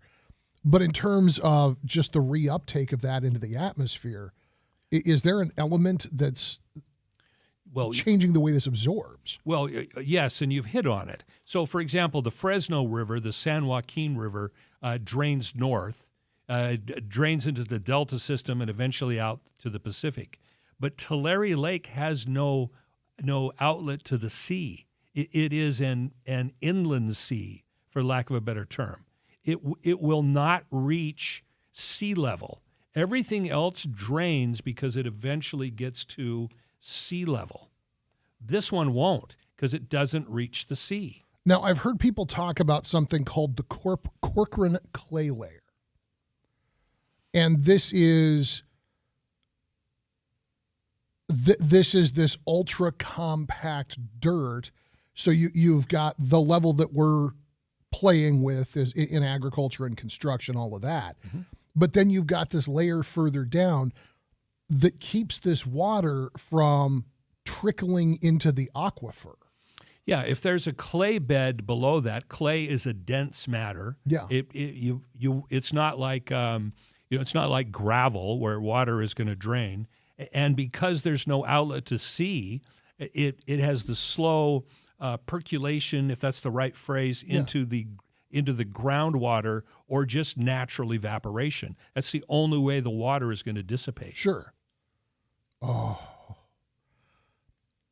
Not only is this catastrophic for all of the families that live in that area, for all of the people who are losing farmland, losing livestock, seeing their homes rendered uninhabitable. How humid is the valley going to be this summer? I mean, I know it's like a really petty, selfish thing to turn towards, but for just a minute, are we going to have the most epic mosquito infestation since the Old Testament? Well, I never thought about that, but I mean that makes sense. And I don't want to sound callous with this. I don't think mosquitoes are going to fly from Tulare Lake to Fresno. No, probably or not. Clovis. But for the people in that area, yeah, now you've got what was farmland or ranch land. People's homes. There's got to be homes that are now under that water, and now you've got a mosquito infestation. So I know that the Army Corps of Engineers does a tremendous amount of work on levees and dams and land breaks and that kind of thing, and we've seen some really dramatic footage over the past couple of weeks. This last round of atmospheric rivers, you saw people driving viable full-size pickup trucks into levee breaks to try and slow down the flow of water. Are they going to be able to, I mean, I understand the water's there, but if they build a series of levees, can they contain this? Can they transport this to something like a ponding basin to reclaim some of the land that's currently underwater? I would argue no. Again, not a hydrologist, but it is. Tulare Lake has already reached its natural level. Tulare Lake. Again, water flows towards the center of the earth till it eventually reaches the ocean. But it's trapped now. There's no place else to go. It's going to percolate very slowly into the aquifer through that thick clay layer that you mentioned, or it has to evaporate.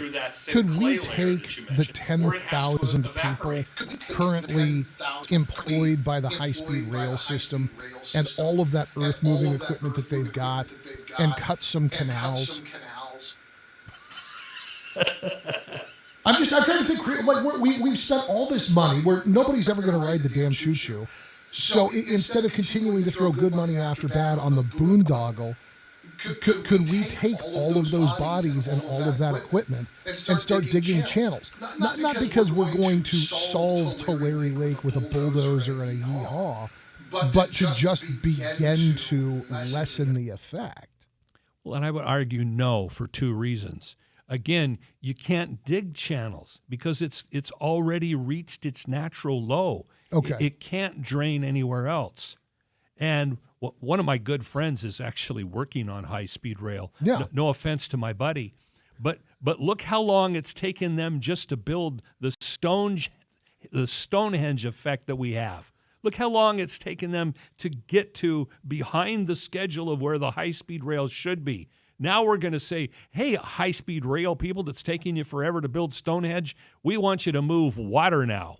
The water will evaporate before high-speed rail folks ever would be able to do anything with it. What if we take those Stonehenge-like monoliths that they put up that aren't connected to anything and drag them to Tulare to help shore up some of those levees? Sure, Philip, why not? I'm just saying, we're spending all this money. We get a Huey, we knock it down, we lift it, we take it down there, start building bridges. I'm looking for a solution, anything here. Yeah. Because if this clay layer, I mean, I'm seeing the clay layer is somewhere between 200 and 800 feet down, just depending upon where you're trying to reach it. So punching holes in that to turn it into a colander is not going to work. It would be a shame to just let the water go to waste. If it's not going to go into groundwater, that means it's just going to eventually, probably at this point over 3 or 4 years, evaporate back into the atmosphere. Yeah, can you pump it out? Where do you pump it to? You're pumping it uphill. Yeah. Yeah, the energy use, that water starts getting really expensive really fast. I still think if we dig a nice deep trench right up and then just pull the cork, in other words, give it a new downhill, I think this water can be moved. And I think it's a better use of taxpayer resources than the high-speed rail. See, I would argue it's kind of like liberalism. It's already reached as low as it can go. This is the Afternoon Drive at News Talk 580 and 105.9 KMJ. Another story out of Tulare having to do with the water and what happens when you don't read the signs. That's E. Curtis Johnson. I'm Philip Teresi. This is KMJ.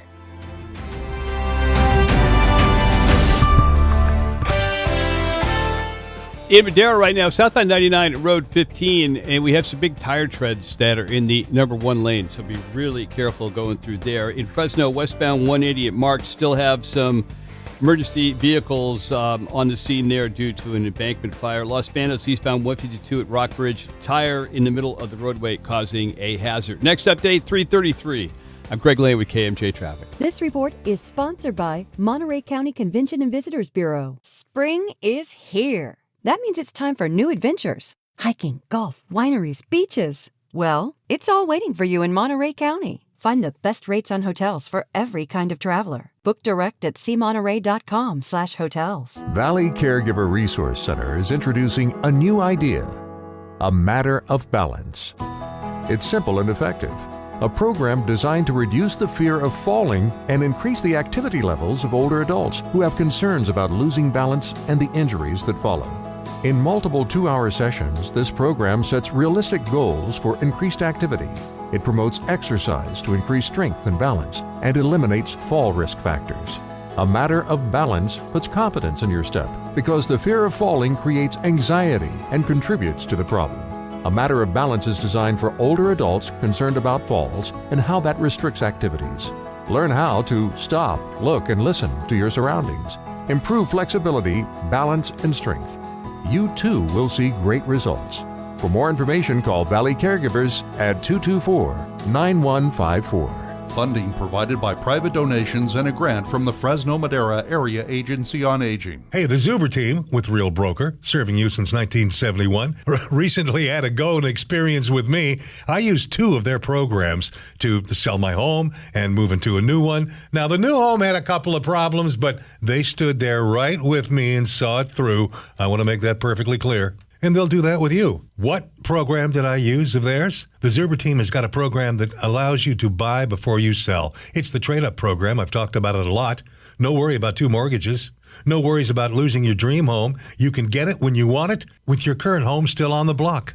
Really, I think that's the best way to fly. How about if you got to make a break now and get out of town perhaps for a new job offer? Ask them. They will buy your home. They'll make you a fair cash offer, and selling it, don't worry about it. They'll handle that later. You want to be a Zuber team member? Well, then Darren and Daryl say, come on down. You can chart a whole new path for the rest of your life.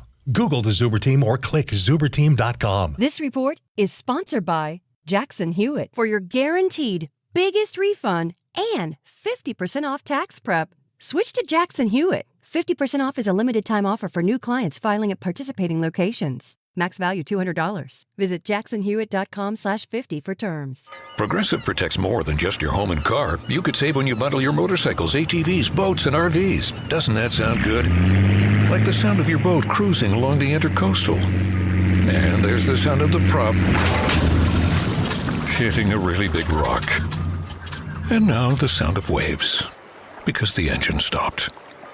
But you know what does sound good? You're covered with Progressive. So bundle all your vehicles and home in one place and save with the multi-policy discount. Progressive Casualty Insurance Company, affiliates, and other insurers. And now Martha Stewart for Skechers. When I make a dish or embark on a craft project, I always use the finest, most fabulous ingredients and materials. Which is why, when it comes to footwear, I love Skechers. Because Skechers is the comfort technology company and uses the most luxurious, innovative materials and designs to make wondrously comfortable footwear with all the fits and features like Arch Fit and Skechers world-famous air-cooled memory foam. It's exactly the way I'd make shoes. Find Skechers at a Skechers store, Skechers.com, or wherever stylish footwear is sold.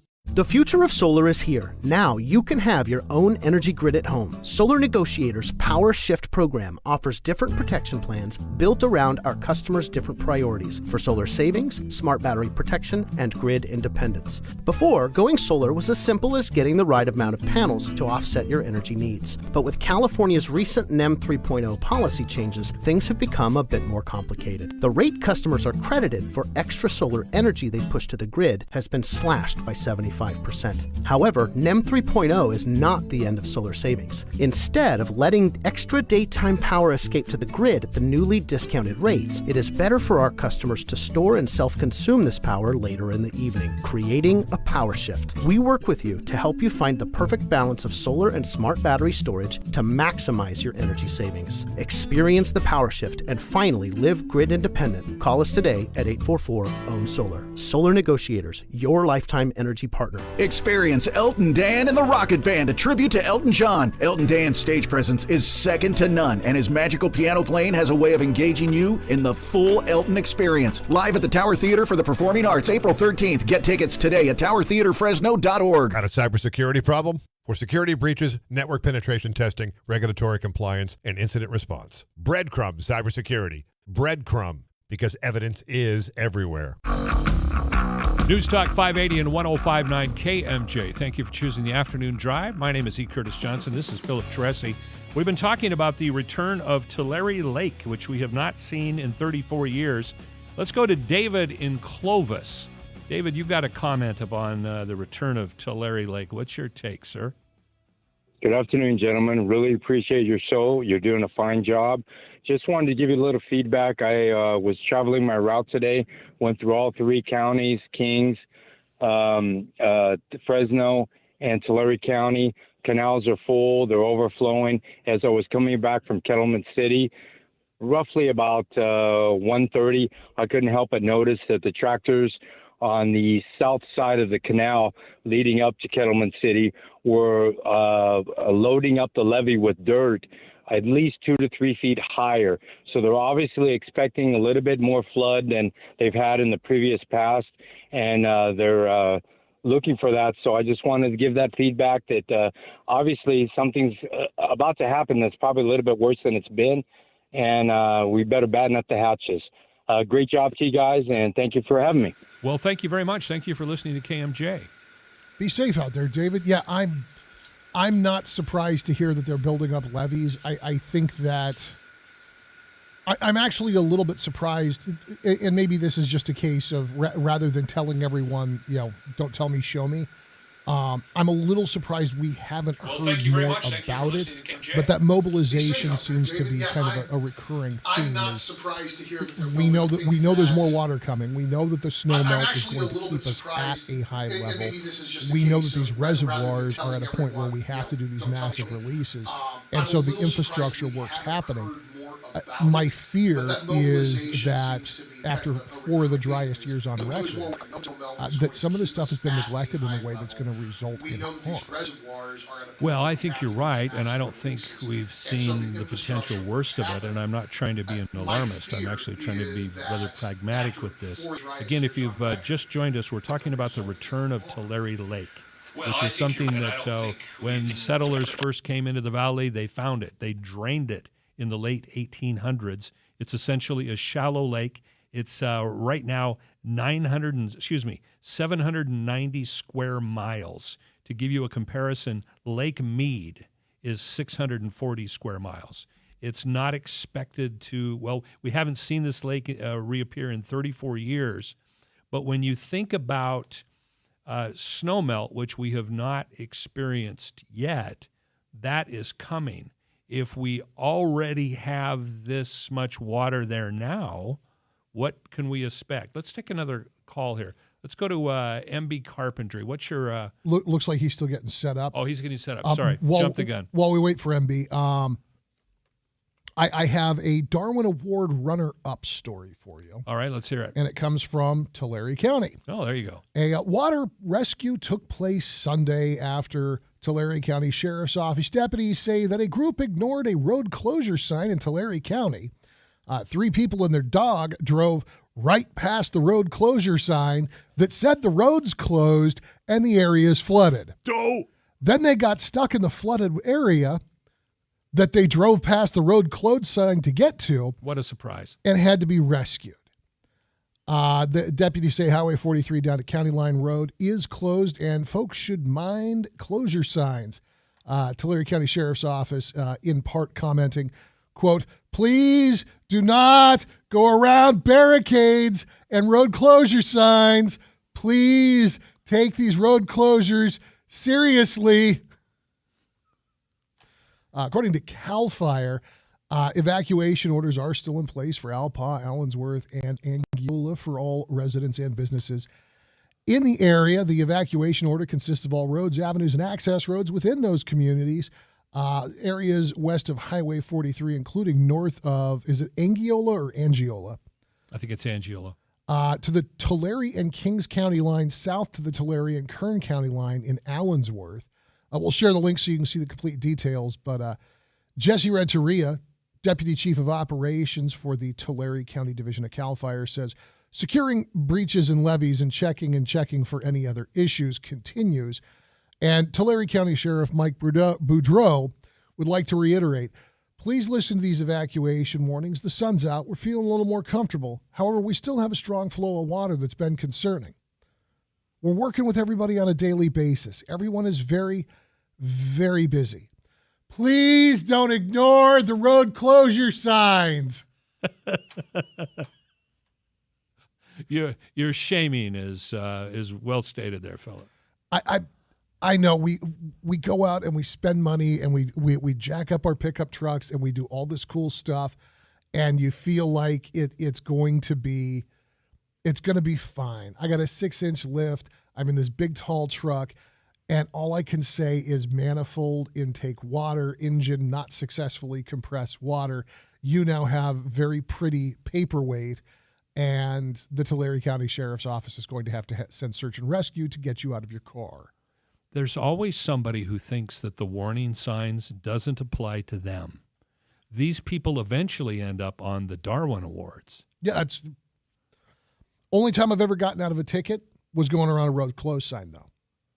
It was out in Clovis when they were working on Temperance Avenue, and it was between like Shepherd and Nees. So there's very little population that really needed to go that way. But there were still folks that would pop off 168 at Temperance and beeline out to Shepherd because there was a housing development out there. It was a Granville, Somerville, and Wathen Castanos, massive, beautiful, And I was in a pickup truck and I went around the road closed sign. Well, so did like a half dozen other people. They had a chippy out there. It wasn't even like a sheriff's deputy or Clovis PD. It was California Highway Patrol. And he's out of his car pulling people over by hand. Writing them tickets. And he got to the first car, wrote a ticket. 2 of the other cars turned around, took off while he was out of his car. Third car sees what was going on. They take off and get away. And I just sat there. I'm like, if I go now, I'm going to be the one who gets busted for trying to evade or whatever. And he comes walking over and he's like, all right, what are you doing? I said, I'm going to my mom's house. He goes, why'd you go past the road closed? I said, well, it's not that bad. He goes, sir, the road's closed for a reason. I'm not going to give you a ticket because you waited for me, but if I see you out here again, you're getting 2. Lucky. Didn't stop anybody from cutting through there every day of the week. But I appreciated the lenience. All right, we got a couple of calls coming on this. More Tulare Lake on the way with E. Curtis Johnson and Philip Teresi on your afternoon drive on KMJ. KMJ News now.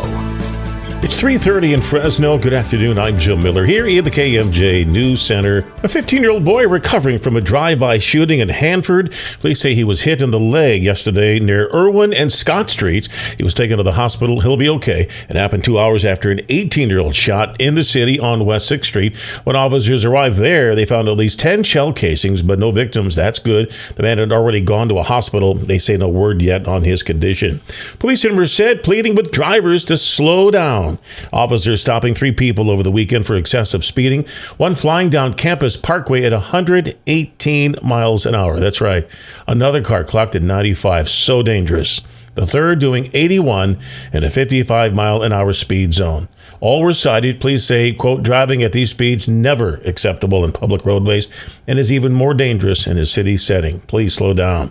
New study about the rise in energy prices points to President Biden's focus on climate. Fox's Jeff Locke has more from Pennsauken, New Jersey about how folks in the industry are reacting. The Free Market Heartland Institute says since President Biden took office, home electricity prices have increased 17%. Natural gas is up 50%, and home heating oil, 88%. Mike Fazio with the New York State Builders Association tells Fox Business that he worries about the impact on his industry and particularly on middle and low-income people. The high-end buyers will absorb it, but the first-time home buyer, the young family, people who want to get in and get equity, it's going to make that much less attainable. The Heartland study says the average household has spent $2,300 more on energy in the past 2 years than it had before. At Pennsauken Solar in New Jersey, I'm Jeff Flock, Fox News. Now the forecast from Fox 26's Justin Willis. Dry and mild conditions this afternoon with highs in the mid to upper 60s,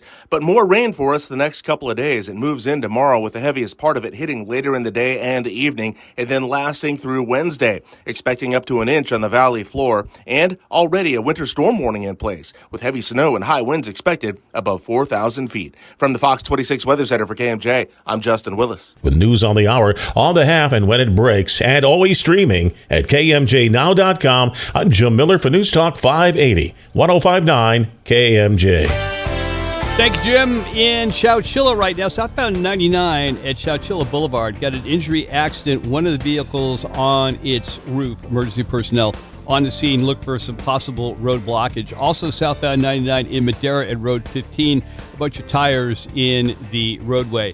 Next update, 347. I'm Greg Lane with KMJ Traffic. This report is sponsored by Caltrans and CleanCA.com. Californians can agree that there is no place in their lives for litter. So let's come together and create a litter-free California. Join them at CleanCA.com. Let's do it together. Brought to you by Caltrans. CarsForKids.org. Right off the car, not the kid.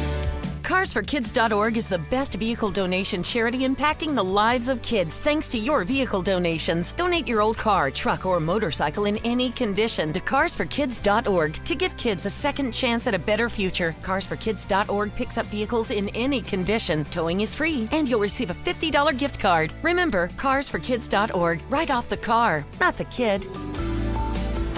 In business, everything your employees do impacts your brand, including what they wear. Cintas has high-performance workplace apparel for almost every job imaginable. From work shirts and pants, to polos and khakis, to Oxfords or T-shirts, these clothes move, breathe, and look great. Your team gets the styles they like, you convey the image you want. And Cintas service includes weekly laundry and delivery. To learn more, visit Cintas.com. Oh, I'm ready! And get ready for the workday.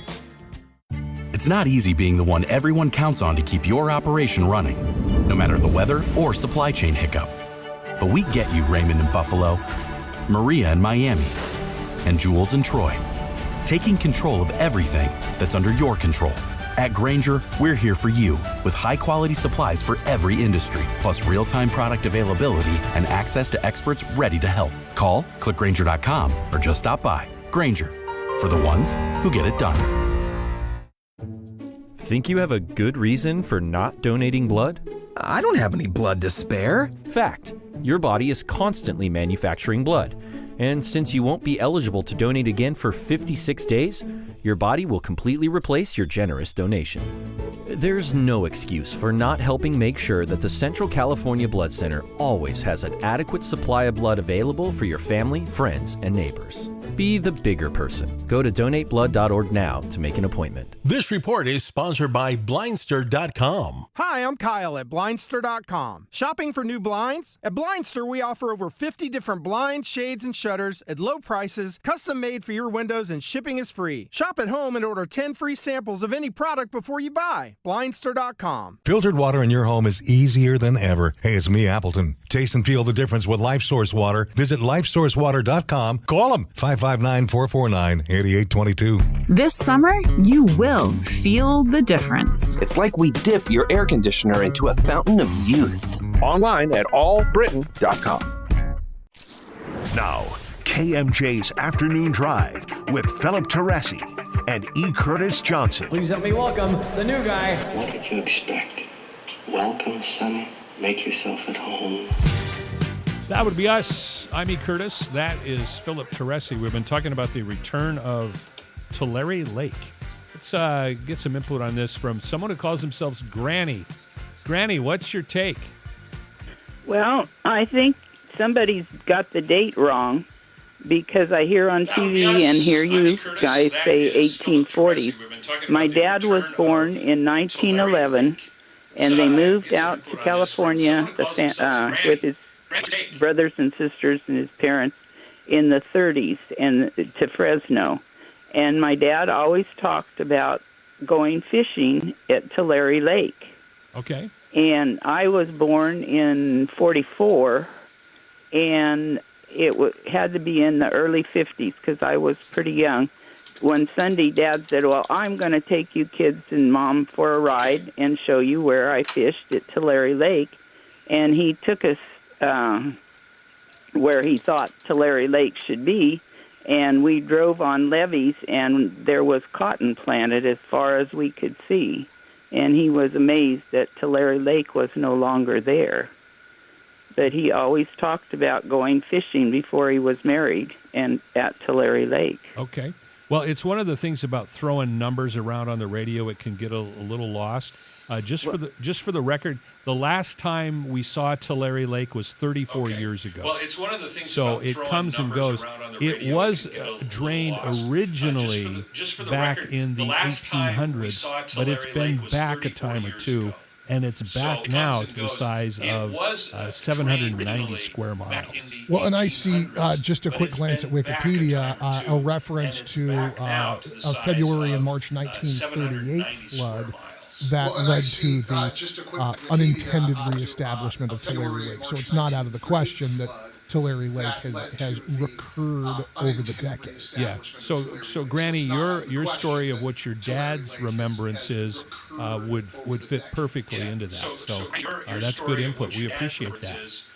490-5858 or 800-776-5858. Brian checking in from Clovis next. Welcome to KMJ, sir. 776-5858. Brian checking in. Hello, Brian. Hello, Brian. You're on the air at KMJ. Okay. Hello, Brian. I was just at a meeting today. I'm down in Porterville, and this is the Eastern Tule Groundwater Stability Agency meeting. Okay. And I asked the question of why are we not filling all of these reservoirs around here that the farmers have made for the groundwater to seep back in down here instead of pushing it to Corcoran. And they said basically there is surface water and groundwater. They deal with groundwater. Your irrigation companies deal with surface water. So right now, if farmers wanted to put groundwater back in our irrigation district, it's $80 an acre foot to buy the water to put in for groundwater. Seems excessive. So, is some of this self-curing by virtue of the fact that they're going to have to move that water in order to make room for snowmelt? You know, I have no idea. I mean, I have a small piece of property, and I put about 6.5 acre feet back there to soak into the ground, and it cost me $584. And they have holding ponds out here that are 100 acres of holding ponds that have no water in them at all right now. Yeah. So instead of putting the groundwater here on the east side, they're shipping it straight to the west and doing Tulare Lake Basin.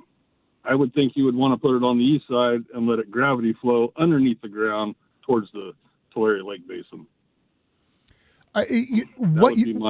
What you're suggesting seems reasonable to me. I just don't know enough about A, hydrology, and B, the politics of the various water districts to give you an intelligent answer. Yeah, it all has to do with irrigation districts. They should be giving this water for free, not flooding Corcoran, Avenal, Alpaw, everything else. this area up here on the east side of this valley can hold a lot more water out here in the farmlands. You would not believe how many of these ponds that these farmers have built because they have to put groundwater back in for the stuff that they pump out. Okay, so you're suggesting that some of this is poor water management. Is that correct? Very poor water management. All right. Very poor water management. I didn't want to put words in your mouth. No, very, very poor. So, Brian, is there an angle of appeal for you to try and affect this change? I mean, I know that you get into all these different water districts and you start getting folks start getting real proprietary real fast. But is there a direction for you to lean to try and get some of this water moved east? I would say open up the valves. I mean, seriously. If we're just going to flood someplace else, why don't we put it into the ground here on the east side rather than flooding the whole west side of this valley? What did they say when you asked that question today? They say they are a groundwater agency. You would have to go to surface water agencies to talk to them why it's costing so much money. So in other words, not my problem. Is that what they're saying? Pretty much. They see it, but they don't know why the irrigation companies are charging so much for people to put water into the ground when we're flooding someplace on the east side or on the west side. It makes no sense. Brian, the way that you are describing it, and I have to admit, I just don't know the lay of the land or the lay of the water, if you will, well enough to render a deep and intelligent opinion. But it sounds to me like we've got at least one entity upstream from you that has decided this is an opportunity to turn a profit rather than to provide service. That's what I would think. Brian, I hope you keep us posted. Let us know how this shakes out. If you see any movement, if there's any softening on the groundwater versus surface water delegation, or if you just continue to get poo-pooed in your effort to move some of that water to the east. Well, when we had a good rain in 2019, I was able to buy water for $15 an acre foot. Yeah. Not $80 an acre foot. That was only 4 years ago. I wonder how much of this changes in 30 days, 60 days, or 6 months from now when everybody who's needed water allocations has bought what they can and they don't have the same hot and heavy market going on. Yeah, I feel really sorry for the farmers because like last year when we had the big drought, the farmers that didn't have able to pump, they were getting charged $300 an acre foot to water their fields. Yeah. You know, I honest to God, I don't know how you turn water. I don't know how you turn a profit at those rates. With abundance of water, I mean, why isn't it just so cheap that we can just flood all of these holding ponds and let it settle into the ground? Well, Brian, I think that the answer to that is the same kind of little lords and ladies who would answer a legitimate question with a bureaucraty's variation on, it's not my problem, are the same sort of people that are perfectly content to charge you drought rates in a flood season. I don't know how they put up with it. I don't know how farmers deal with this. And I know that there's this patchwork quilt of agencies and entities and authorities that all have different input and all have different power in this. It's staggering to me that we've got water spilling over some of our reservoirs now. We're opening floodgates in anticipation of snowpack melt. And somebody somewhere in that pile of entities that exists before you get to Brian's property has decided to continue to charge as if though there is a premium on this resource right now. Brian, I appreciate the call. Matt's out in Visalia. We'll hear from him in just a minute, but I don't know how you guys do it. I would be if I had to engage in negotiations like that, they throw me out of the guild.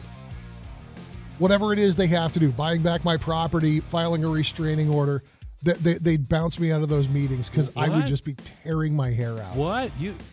You stirring things up? No, not you, Philip.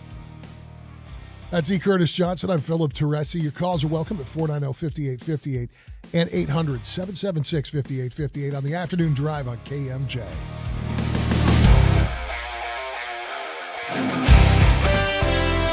Well, here's some good news. Road 108 at Avenue 368. This road has been closed for a while. It is now officially back open. Chowchilla southbound 99 at Chowchilla Boulevard. An injury accident there. A vehicle is on its roof. Lots of emergency personnel and road blockage being reported. Next update is at 4:03. I'm Greg Lane, KMJ Traffic. This report is sponsored by Monterey County Convention and Visitors Bureau. Spring is here. That means it's time for new adventures. Hiking, golf, wineries, beaches. Well, it's all waiting for you in Monterey County. Find the best rates on hotels for every kind of traveler. Book direct at cmonterey.com/hotels. Today on Hey Culligan, why does your team stink? Here's Coach Waters. Hey Culligan, yeah, my team stinks. Ooh, harsh. No, I mean they stink. They won't hit the showers because it makes their skin all dry and itchy. Coach, it sounds like your guys have been hit hard by hard water. You kidding me? Hard water? Yep, so let's call an audible in the form of one Culligan Smart High-Efficiency Water Softener to get the smooth back in their skin and the stink out of your team. Okay, Culligan, I'm putting you in. Coach, we're already on the way. Receive a free in-home water test by visiting CulliganFresnoLindsay.com. Modern industry depends on proven industrial and technological expertise. For over 3 decades, iCAD Automation has served the Central Valley with end-to-end, one-stop shop automation integration, electrical engineering, and UL-listed control panel construction projects. For nearly 2 decades, its sister company, Lighthouse Electrical, has served the Central Valley with end-to-end, one-stop shop industrial electrical installations. Together, iCAD Automation and Lighthouse Electrical have provided end-to-end industrial construction installations for ag industrial processing line improvements, new and retrofit construction projects. iCAD Automation and Lighthouse Electrical are woman-owned and operated and serve the federal government, local municipalities, agriculture, food and beverage industries throughout the Central Valley, from Sacramento to Bakersfield. iCAD Automation and Lighthouse Electrical are ready to hear from you about your expansion planning and construction projects. Contact us at 559-206-2611 or visit us online at icadautomation.com or lighthouseelec.com. Hi, I'm Scott Miller, President and CEO of the Fresno Chamber of Commerce, and I want to invite you to the Mobagunu Memorial Golf Classic on Thursday, March 30th at Sunnyside Country Club. What better place to do business than on the golf course? With over $100,000 in hole-in-one prize money and a chance to win a new car, this will be a golf tournament you don't want to miss. Foursomes are selling fast, so sign up today. Registration and sponsorships available now at FresnoChamber.com. That's FresnoChamber.com. Thank you to our sponsors, Manchester Center and Precision Civil Engineering. Poor Sam was a mess. Always itching, licking. His paws were soaking wet. He had bald spots on his back. DINOVITE.com. 2 weeks after he started Dynamite, I started seeing great improvements, and today 99% of his issues are non-existent. Dynavite is nutrition. Dynavite is the best thing you can do for your dog. You won't believe how happy your dog will be. I get my Dynavite from DINOVITE.com. EasyCater presents We've Got Your Back. Up Singers. Backing you up. So I ordered Mexican for my team at work. With vegetarian options for Jerry. Then I'm in a meeting and I remember Jerry's vegan. Love the cheese. So I text EasyCater and they reply, no prob, we got this. Gonna fix it for ya. Sometimes I get vegetarian and vegan confused. Kind of like Austria and Australia. Geography is not your strong suit. Dietary needs? EasyCater has your back with over 100,000 restaurants. Order 24/7 on EasyCater.com and know. We got your back.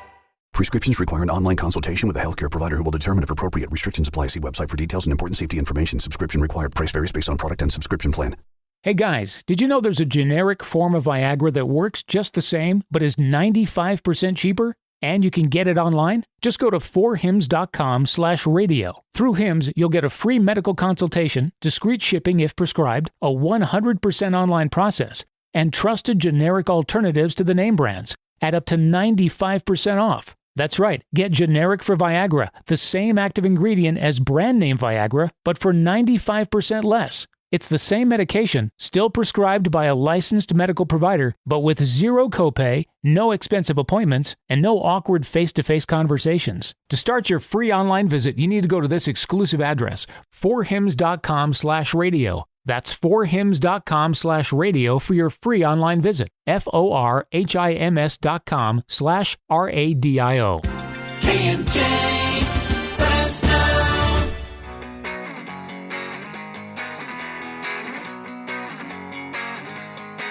Newstalk 580 and 1059 KMJ. It's Monday and the afternoon drive. My name is E. Curtis Johnson. This is Philip Teresi. We've been talking about the return of Tulare Lake, something that we have not seen in 34 years. It's a 790 square mile lake, mostly in Tulare County, taking into account a little bit of Kings County. When the settlers first came here, they found it, they drained it. It's mostly farmland. I got to think with its return, I mean, this has got to be affecting some lives in Tulare County. I mean, you can't have a lake show up like that and it not impact people.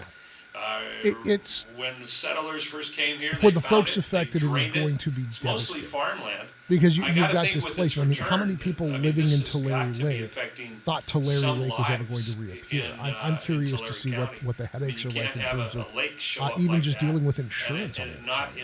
Well, and I'm dealing from two sides, compassion for people impacted by this. On the same hand, practicality in that people have got to know that it shows up from time to time.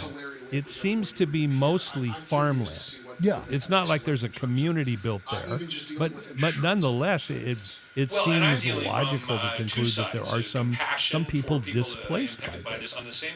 Oh, absolutely. And it shows up from time to time. I suspect that you will see, as we get to the other side of this chain of atmospheric rivers, and we start to get a real picture of what the need is going to be. I suspect that you'll see Tulare County, Kings County, and probably Fresno County, just as a matter of being a good neighbor, trying to help these folks find, I guess, an opportunity to relocate. I don't know what the other option is, because it seems like building levees and trying to build some kind of improvised drainage arrangement isn't realistic.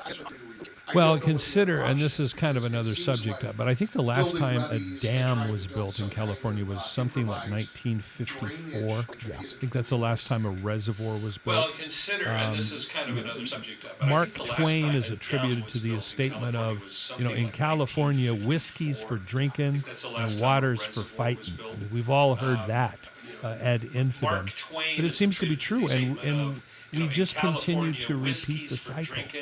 Well, the fact that the number one issue that I was cognizant of, besides defeating Obama in his bid for a second term, when I got to KMJ, was water. At that time, there was a group, California Water Alliance, that was trying to establish a constitutional amendment that would make it permissible to take high-speed rail money and put it into water storage. Yeah.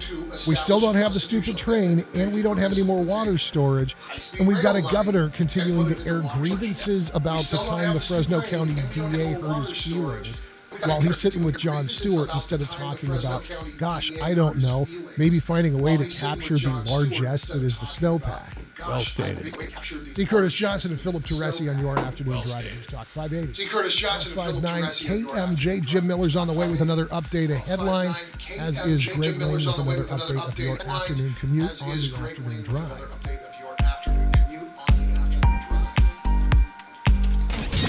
Missed part of the show? Get the Afternoon Drive podcast at KMJNow.com or by searching KMJ's Afternoon Drive in TuneIn Radio or Google Podcasts.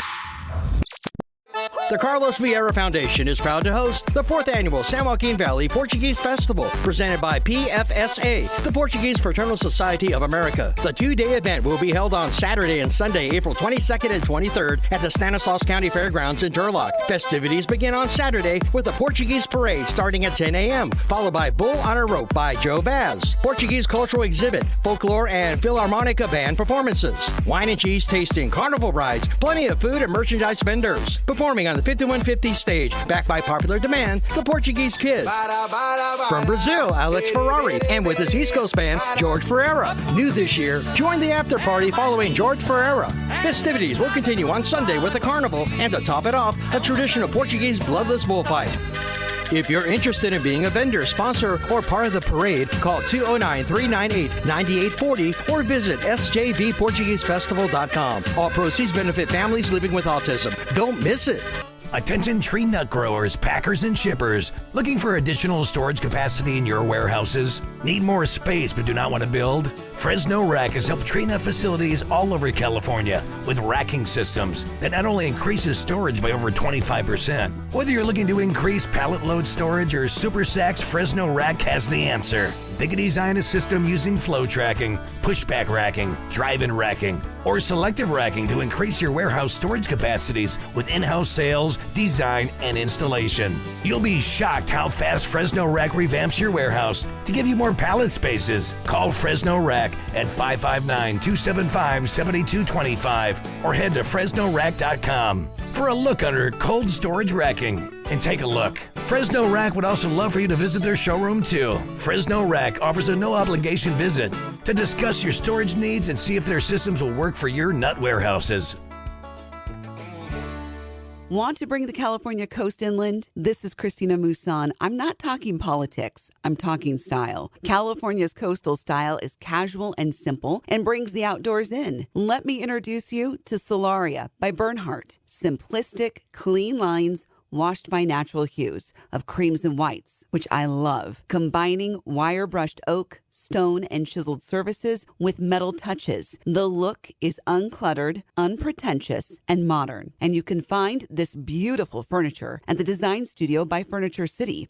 Bernhardt is the Rolls-Royce of furniture lines, and Solaria exhibits that in an elevated and sophisticated but relaxed way. The Solaria collection covers everything from the bedroom to the dining room, living room, and even workspace. So stop by the Design Studio by Furniture City in Fresno at the corner of Blackstone and Barstow in the old Osh building, and Bakersfield and Modesto. And don't forget to take advantage of their white glove delivery and setup. Looking for a new dining and beverage experience? Come check out Genesis Bistro at the northeast corner of Cedar and Nice in Fresno, where the chef's cuisine along with our mixologist's full cocktail and wine bar are getting people talking. Open for lunch and dinner, make your next meal with friends or family at Genesis Bistro, a one-of-a-kind experience. Also a great place to host a special event or celebration meal. To reserve an event, call 559-314-8284.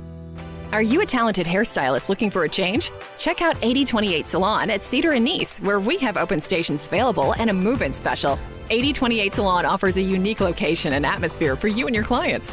Elegantly located next to Genesis Bistro, your clients will have full options to enjoy food and drinks during service. 8028 Salon only has a few open stations left. Give your talents as a stylist the location you deserve at 8028 Salon. Inquire today at the location, northeast corner of Cedar and Nice in Fresno. Stop by Thomas & Tractor Company in Fireball and visit their large showroom of John Deere merchandise, from parts, toys, hats, safes, and apparel.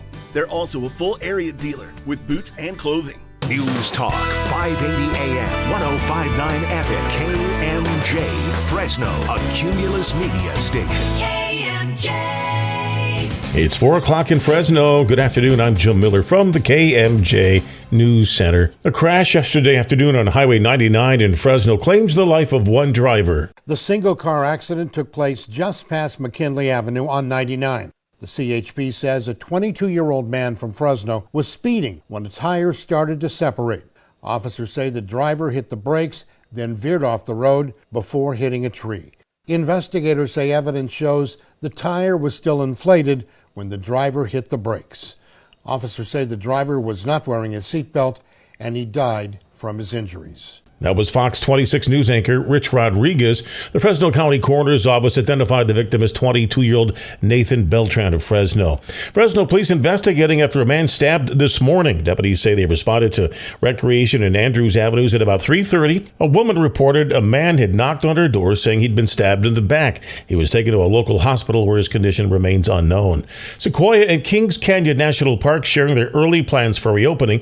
Both parks sustained damage during recent storms. In Kings Canyon, Canyon, Grant Grove is expected to reopen April 14, while Cedar Cove will remain off limits to visitors for the time being. In Sequoia, the foothills could reopen between April 7th and the 14th. Access to Giant Forest on Highway 180 set for late May or early June, while access on Highway 198 through the Sequoia entrance expected in June. More updates can be found on the park's websites. Police have identified the suspect who shot and killed 6 people at a private Christian school in Nashville, Tennessee earlier today. Fox's Jonathan Siri has the latest. Police say this was a targeted attack by a former student who had drawn up maps of the school showing entry points and gained entry to the school by shooting through a side door. This morning, gunfire erupted at the Covenant School. It's a private Christian school in Nashville's upscale Green Hills community. Officers entered the building and began clearing the first floor. When they heard gunfire from a second-floor lobby area, they immediately headed in that direction. When the officers got to the second level, they saw a shooter, a female, who was firing. The officers engaged her. She was fatally shot by responding police officers. Police have identified the attacker as Audrey Hale, a 28-year-old Nashville resident who is transgender and identifies as a woman. Now the forecast from Fox 26's Justin Willis. Dry and mild conditions this afternoon with highs in the mid to upper 60s, but more rain for us the next couple of days. It moves in tomorrow with the heaviest part of it hitting later in the day and evening and then lasting through Wednesday. Expecting up to an inch on the valley floor and already a winter storm warning in place with heavy snow and high winds expected above 4,000 feet. From the Fox 26 Weather Center for KMJ, I'm Justin Willis. With news on the hour, on the half, and when it breaks, and always streaming at KMJNow.com, I'm Jim Miller for News Talk 580, 105.9 KMJ. Thank you, Jim. In Chowchilla, southbound 99 at Chowchilla Boulevard, we got an accident there. One of the vehicles is on its roof, but it has just been reclassified as a non-injury accident. That's pretty lucky. And Road 108 at Avenue 368 has been closed, is now back open to traffic in the South Valley. Next update, 417, Greg Lane, KMJ Traffic. That cruiser is pure gold. Right you are, Daddy-O. Chuck Chansey Gold. It's the $600,000 Cruisin' Camaro giveaway. There are winners every day, February 27th through April 28th, only at Chuck Chansey Gold Resort and Casino. This is KMJ's Afternoon Drive with Philip Teresi and E. Curtis Johnson. That would be us. Welcome to Monday, and thank you so much for tuning in. On Friday, we talked about a school in Florida. And once again, why do these things seem to happen in Florida? Okay, we won't go there. It just happened in Florida. We'll leave it at that. So the irony is, this is a school that studies the classics. It's literally called the Tallahassee Classical School, and they study classical art. So the principal, a woman named Hope Karsakia, I hope I'm pronouncing that right, was forced to resign after an image of David. Now we're talking the Michelangelo classic statue of David, the marble carved thing. She was forced to resign because some parents in a 6th grade class considered it pornography. Really? Yeah. Now, here's the definition of prudish. Having or revealing a tendency to be easily shocked by matters relating to sex or nudity, excessively concerned with sexual propriety. If this is not an example of prudishness, I don't know what is. Now, enter Florence, as in Italy, as in the town where the historically famous statue of David is housed. The mayor of Florence, a guy named Dario Nardella, has tweeted an invitation to the principal to visit so he can personally honor her. Now, I kind of feel bad because it's not the principal that paid the price for this. So if the principal is going to get a free trip to Naples out of it, okay, that's one thing. But it's almost kind of cruel, and this is a side note. The woman's lost her job, and she, going to Naples, that could be a little costly. Yeah. I mean, I see what the mayor of Naples is trying to do. Heart's in the right place. Kind of ridiculous that someone would take a classical picture like that, or a classical sculpture like that, and compare it with pornography. But a twisted world in Florida. So the invitation has been sent. The mayor of Florence trying to remind the good folks that it isn't just that it's an old statue. It is a statue of David clothed only in his faith as he prepares to face Goliath. As in, it's a biblical story. It's not just fine art. It is a representation of one of the more significant stories from the Old Testament. Yeah, pretty pivotal. Pivotal. Yes, I speak for a living. Pivotal. There we go. Yeah, I feel like we learned about David and Goliath very early in parochial school and catechism. I feel like that was one of the early stories that we were taught as kids. Now, I don't think that we were given images of David in the nude, but I honestly don't remember. I mean, it was Catholic school, but.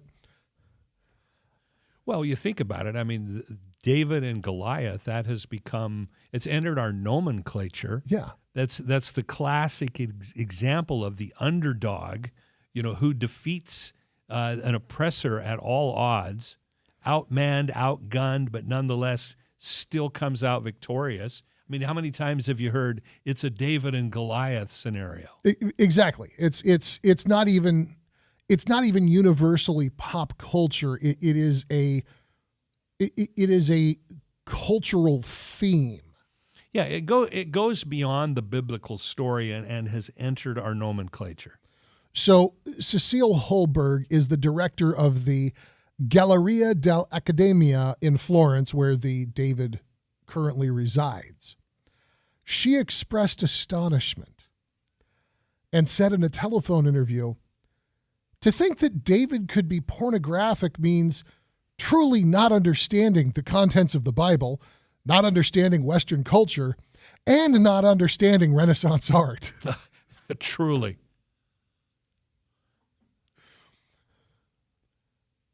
This is what I'm worried about when we talk about the so-called Parents' Bill of Rights. This is exactly the kind of story that I'm worried about. Nobody who's educated on this work of art or the story behind this work of art, the biblical story behind this work of art, nobody who's simply being serious for a minute is going to call this pornographic. Is it a different level of art? Yes, it is. And maybe all the more important for children to learn of it because of that, for everybody to learn of it because of that. And this wasn't something that was just whipped up on a whim. You know that when they were trying to get this work done, this is the year 1501.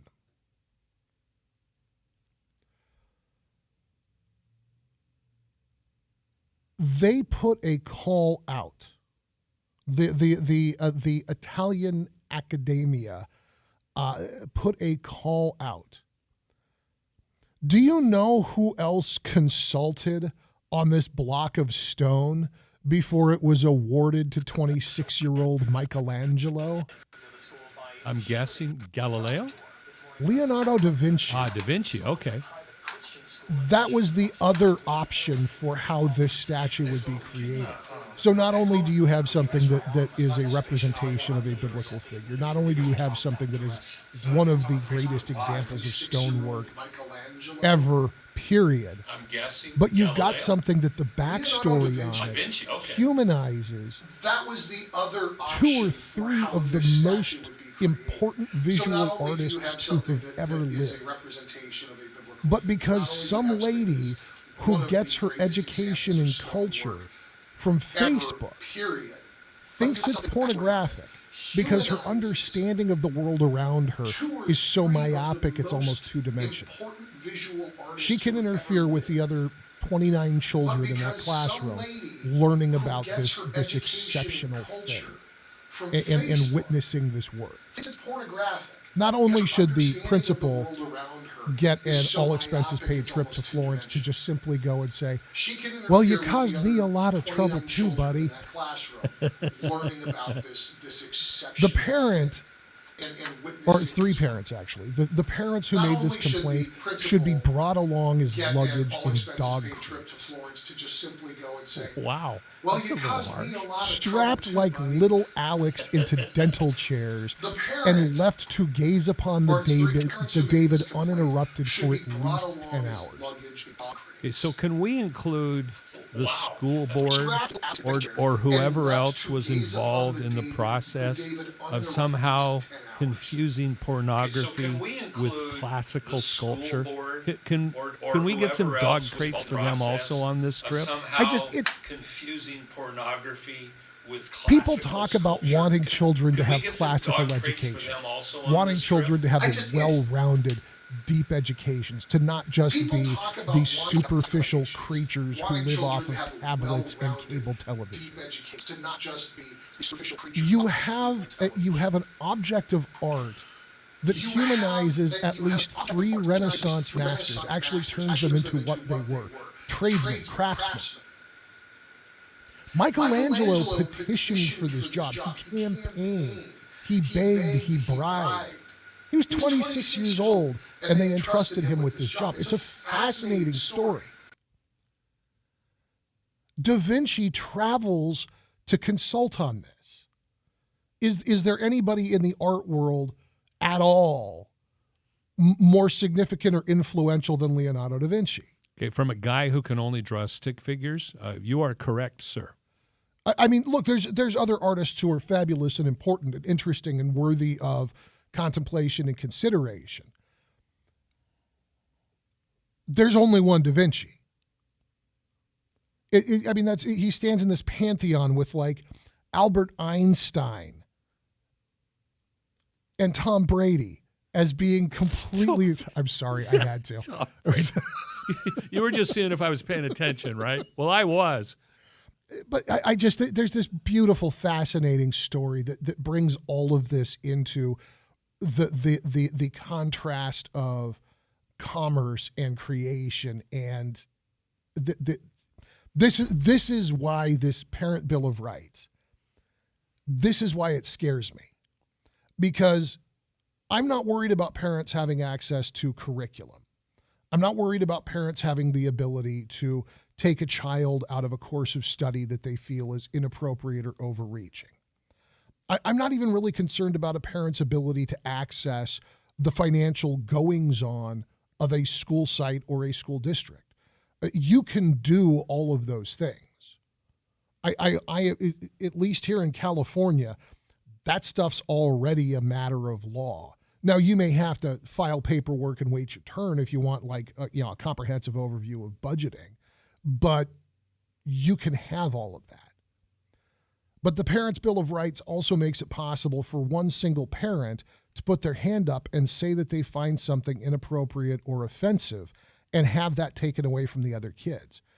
You get somebody like this goofball in Florida who starts putting their hand up every time they get scared because something's unfamiliar or alien, and you're robbing an entire student body of a component of their education because you streamlined a process that already exists in an adequate form.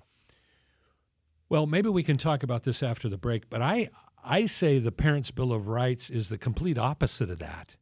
This isn't tyranny of the minority, which is what we have here in Florida. Again, this is happening in Florida. A true Parents' Bill of Rights would put an end to this kind of nonsense. A true Parents' Bill of Rights would, but that's not what was moving through the House. Well, let's talk about that again. Little thematic music to help set the stage. Why are there so many songs about rainbows? And what's on the other side? What could Kermit have to do with all of this? How could anybody look at Kermit the Frog and think that he could be threatening to children? He's naked. Andy's playing a banjo. We've been told, and some choose There's more to this, unfortunately. It's the afternoon drive on KMJ. And see, someday we'll find it, the rainbow connection, the lovers, the dreamers, and me. On North Golden State Boulevard at Ashland, there's a hit-and-run non-injury accident. Then we have on westbound 180 at northbound 41, that's slow-moving traffic. The traffic on northbound 41 is slow and go through Shields at this point.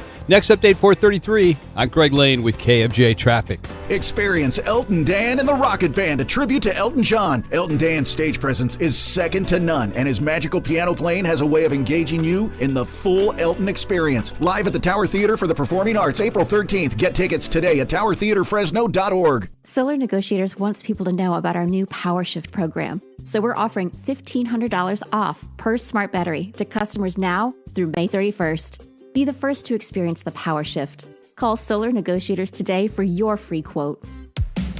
Donate your old vehicle to carsforkids.org. The original carsforkids.org is the best vehicle donation charity, changing the lives of kids for more than 30 years, giving them a second chance at a brighter future because of your vehicle donations. Carsforkids.org offers free towing and takes vehicles in any condition. Plus, you'll receive a $50 gift card. Carsforkids.org. Donate your vehicle today. Carsforkids.org. Right off the car, not the kid. Cards issued by Celtic Bank, member FDIC. Are you the decision maker in your company? Consider this. For the first time in decades, there's a better option for a corporate card and spend management platform. Meet Ramp, the only corporate card and spend management system designed to help you spend less money so you can make more. Most corporate credit cards offer points as incentives, but those points amount to less than their worth in real cash value. Ramp's business cards offer you cash back, real money in your pocket. Plus, you control who spends what with each vendor. And Ramp's software collects and verifies receipts automatically, which means you'll stop wasteful spending and close your books in hours instead of days. Businesses that use Ramp add up to 3.5% to their bottom line the first year. If you're a decision maker, adding Ramp could be one of the best decisions you've ever made. And now get $250 when you join Ramp for free. Just go to ramp.com/free. Ramp.com/free. ramp.com/free. California's acclaimed Harris Ranch Inn and Restaurant, among the first and largest farm-to-fork dining destinations in the San Joaquin Valley. It's the perfect drive-in or fly-in destination. Indulge in our prime steakhouse, where you'll enjoy our tender beef aged to perfection, or try our casual ranch kitchen for breakfast, lunch, or dinner. Unwind in our Horseshoe Lounge, featuring your favorite cocktails, wine, and several beers on tap. Relax and enjoy an overnight stay in one of our spacious suites at the Harris Ranch Inn, where you'll experience first-class service. It's an oasis for travelers and locals alike. Join us where the West unwinds. Visit harrisranch.com. Medicare coverage can be complicated, and knowing who to trust with your questions can sometimes feel overwhelming, but it doesn't have to be. The Fresno Madera Health Insurance Counseling and Advocacy Program, better known as HICAP, can help with all things Medicare. HICAP is a program of Valley Caregiver Resource Center and is a national state health insurance program. Counselors are registered with the California Department of Aging and provide free, unbiased, and confidential Medicare counseling. HICAP doesn't sell anything, but can help with ambulance appeals, billing issues, Medicare grievances, finding affordable prescription drug plan options, and more. HICAP will help you better understand your Medicare plan and help you avoid interruptions in coverage. Counselors will assess your needs and help you make informed decisions about your coverage as a Medicare beneficiary. For more, call 559-224-9117 or visit valleycrc.org and click on Programs. That number again is 224-9117. Think you have a good reason for not donating blood? Dude, with all my tattoos, no one's ever gonna want me to donate blood. Fact. In California, tattoo shops are required to use sterile needles and fresh ink, so you can donate immediately. There's no excuse for not helping make sure that the Central California Blood Center always has an adequate supply of blood available for your family, friends, and neighbors. Be the bigger person. Go to donateblood.org now to make an appointment. Don't miss the finale of the $600,000 Cruisin' Camaro giveaway on April 28th. Win your share of $47,600 in cash or cruise away in a new 2023 Chevy Camaro. Only at Chuck Chansey Gold Resort and Casino.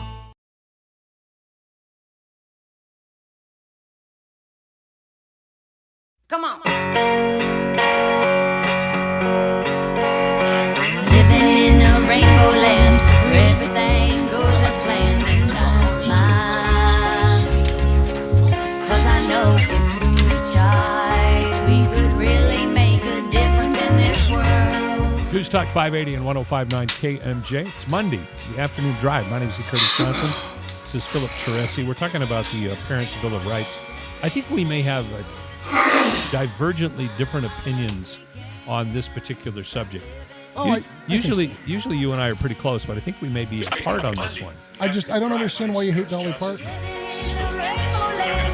I don't hate Dolly Parton. Is it Miley? No, I don't hate Miley either. Okay. I'm not sure what either one of them has to do with the Parents' Bill of Rights. Usually you and I are pretty close. But I think Well, that's the problem is the Parents' Bill of Rights. There's some really, really good ideas in there. A lot of which are actually already addressed under the law. But there's some good ideas. I'm not sure what either one of them has to And then do there's with a couple of really squirrely things that have nothing to do with actually serving students and that have everything to do with serving the loudest amongst us in the culture wars. And that's the part that I'm in. Okay, please explain. So the parts of the Parents' Bill of Rights that make great sense to me are ensuring that parents are able to see what's being taught in school, being able to preview curriculum, being able to see what reading materials are available to their students. That seems like a reasonable thing to do. A right to be heard. In other words, parents will be able to go and speak to teachers, administrators, and the school board if they choose. Access to the school budget and how they spend money every year. Completely reasonable thing. It's our tax dollars. To protect their child's privacy. Again, makes perfect sense to me. With all of the data theft that's going on in the world and all of the data harvesting that's going on in the world, any opportunity to make sure our kids get to be kids a little bit longer is the right thing to do. And the right of every parent to know when violence occurs on a campus, to know the history of violence on that campus, and to understand clearly how that campus and that district deals with violence. All of those things make perfect sense. And of the 5 or 6 different line items, all but one are already available to any parent who will get off of their butt and ask. Okay, I'm following you. Please continue. The part that doesn't make sense is that any parent can raise an objection to a book, to a lesson, to a component of the educational process and effectively have it thrown out simply because they find it offensive or objectionable. That's a weird area in the First Amendment. The other thing that I find disturbing about this is a loss of privacy for students who may not be sharing everything about themselves with parents. And there's a variety of reasons for that. And sometimes parents need to know what's going on because you have a child who's in danger of self-harm or something like that. And absolutely, you need to loop everybody in and get that kid help. And sometimes you've got a kid who is trying on a different aspect of self and doesn't want to run it past mom and dad. I can hear an argument that the parent needs to know about that the parent should know about that. I can also see some very clear arguments why it would be difficult or more difficult for a child if their parent became aware of the fact that they were looking at a lifestyle outside of that parent's established boundaries. So somewhere in the middle of all this, we've gone from sensible, reasonable things that protect kids to stuff that is firmly rooted in culture wars and the revisitation of the 1980s satanic panic, but in drag. Okay, I follow you there. All right, so I'll concede 1 point for the sake of discussion. So if the bill contains something that says that one parent has ultimate veto power, I would agree with you on that. That is, one parent shouldn't have that kind of power. Yeah. I would agree with you on that one. I would part ways with you, though, on the fact that what you might call culture wars, to me, is about putting parents' rights secondary due to cultural trends and science that is completely debatable. Because we've gone in less than a generation, we've gone from a clear defined definition of certain things to now it's all I'm just going to use the word, it's a rainbow. It's no longer black and white. It's a rainbow. Yeah. And we have gone in the interests of hurting people's feelings to saying parents, a school board or a teacher has more rights for the influence of your child over you as the parent. And I can never sign off on that regardless of what the subject is. I will never give the state of any kind, and I'll argue that a school board is a definition of the state. I'll never give the state more rights than a parent. I agree with you about that, and so does Matt Rosendale, congressman out of Montana, Republican, who voted against this. His quote here is, "The answer to an out-of-control educational system is not turning more control over to the federal government." And I agree with that statement. I hear what you're saying in regards to, because what we're really talking about here, and I want to be clear about this. The sticking point, and AOC brought this up. Oh my gosh! Bless her heart. Philip is quoting AOC. I'm not going to quote her. I'm going to paraphrase her, but she is from the far left attacking this as an attack on trans rights. And I think that this is where you get into, we've got all of this unsettled science. We've got all of this unsettled medicine. We've got a bunch of folks rushing to make policy about something that neither side really understands, that neither side can make a legitimate claim to informational superiority. There are kids who are going to come out of the closet and they're going to go to their parents and they're going to, whatever their version of coming out of the closet, they're going to tell mom and dad, and mom and dad are going to go, well, wondered when you were going to figure it out. Anyways, what's for dinner? And there's parents who are going to find out that their kid's gay or somewhere in that pantheon of sexuality, and they're going to say, no child of mine, get out. And right now, the well-intentioned but completely overbearing laws that say that nobody should ever talk to a parent about their child's sexuality or self-identification is thinking that that's the only reaction that parents are going to have, and that's wrong. And that's dangerous because it's driving a wedge. The federal government taking control of the situation isn't the solution to it either. The federal government's not going to do a better job of safeguarding those kids' health and mental welfare while also making sure that those parents' rights are respected. We actually need to be more local and more granular especially on that issue. Okay, so you're arguing then that this Bill of Rights, which has passed the House, you're arguing that it would actually take rights away from parents, while it may, on the surface, appear to give parents rights. In reality, it takes it away. Am I interpreting your interpretation correctly? It is taking away agreed upon systems and policies and practices in favor of giving an undue power to a minority. And isn't the whole point of our system to avoid the tyranny of the minority? Yes, I agree with you on that. Okay, if that's your opinion, then that tells me I need to go back and look at what this Bill of Rights actually says. Yeah, like I said, I actually think about 3/4 of this is really good, really useful, really helpful, really truly pro-parent.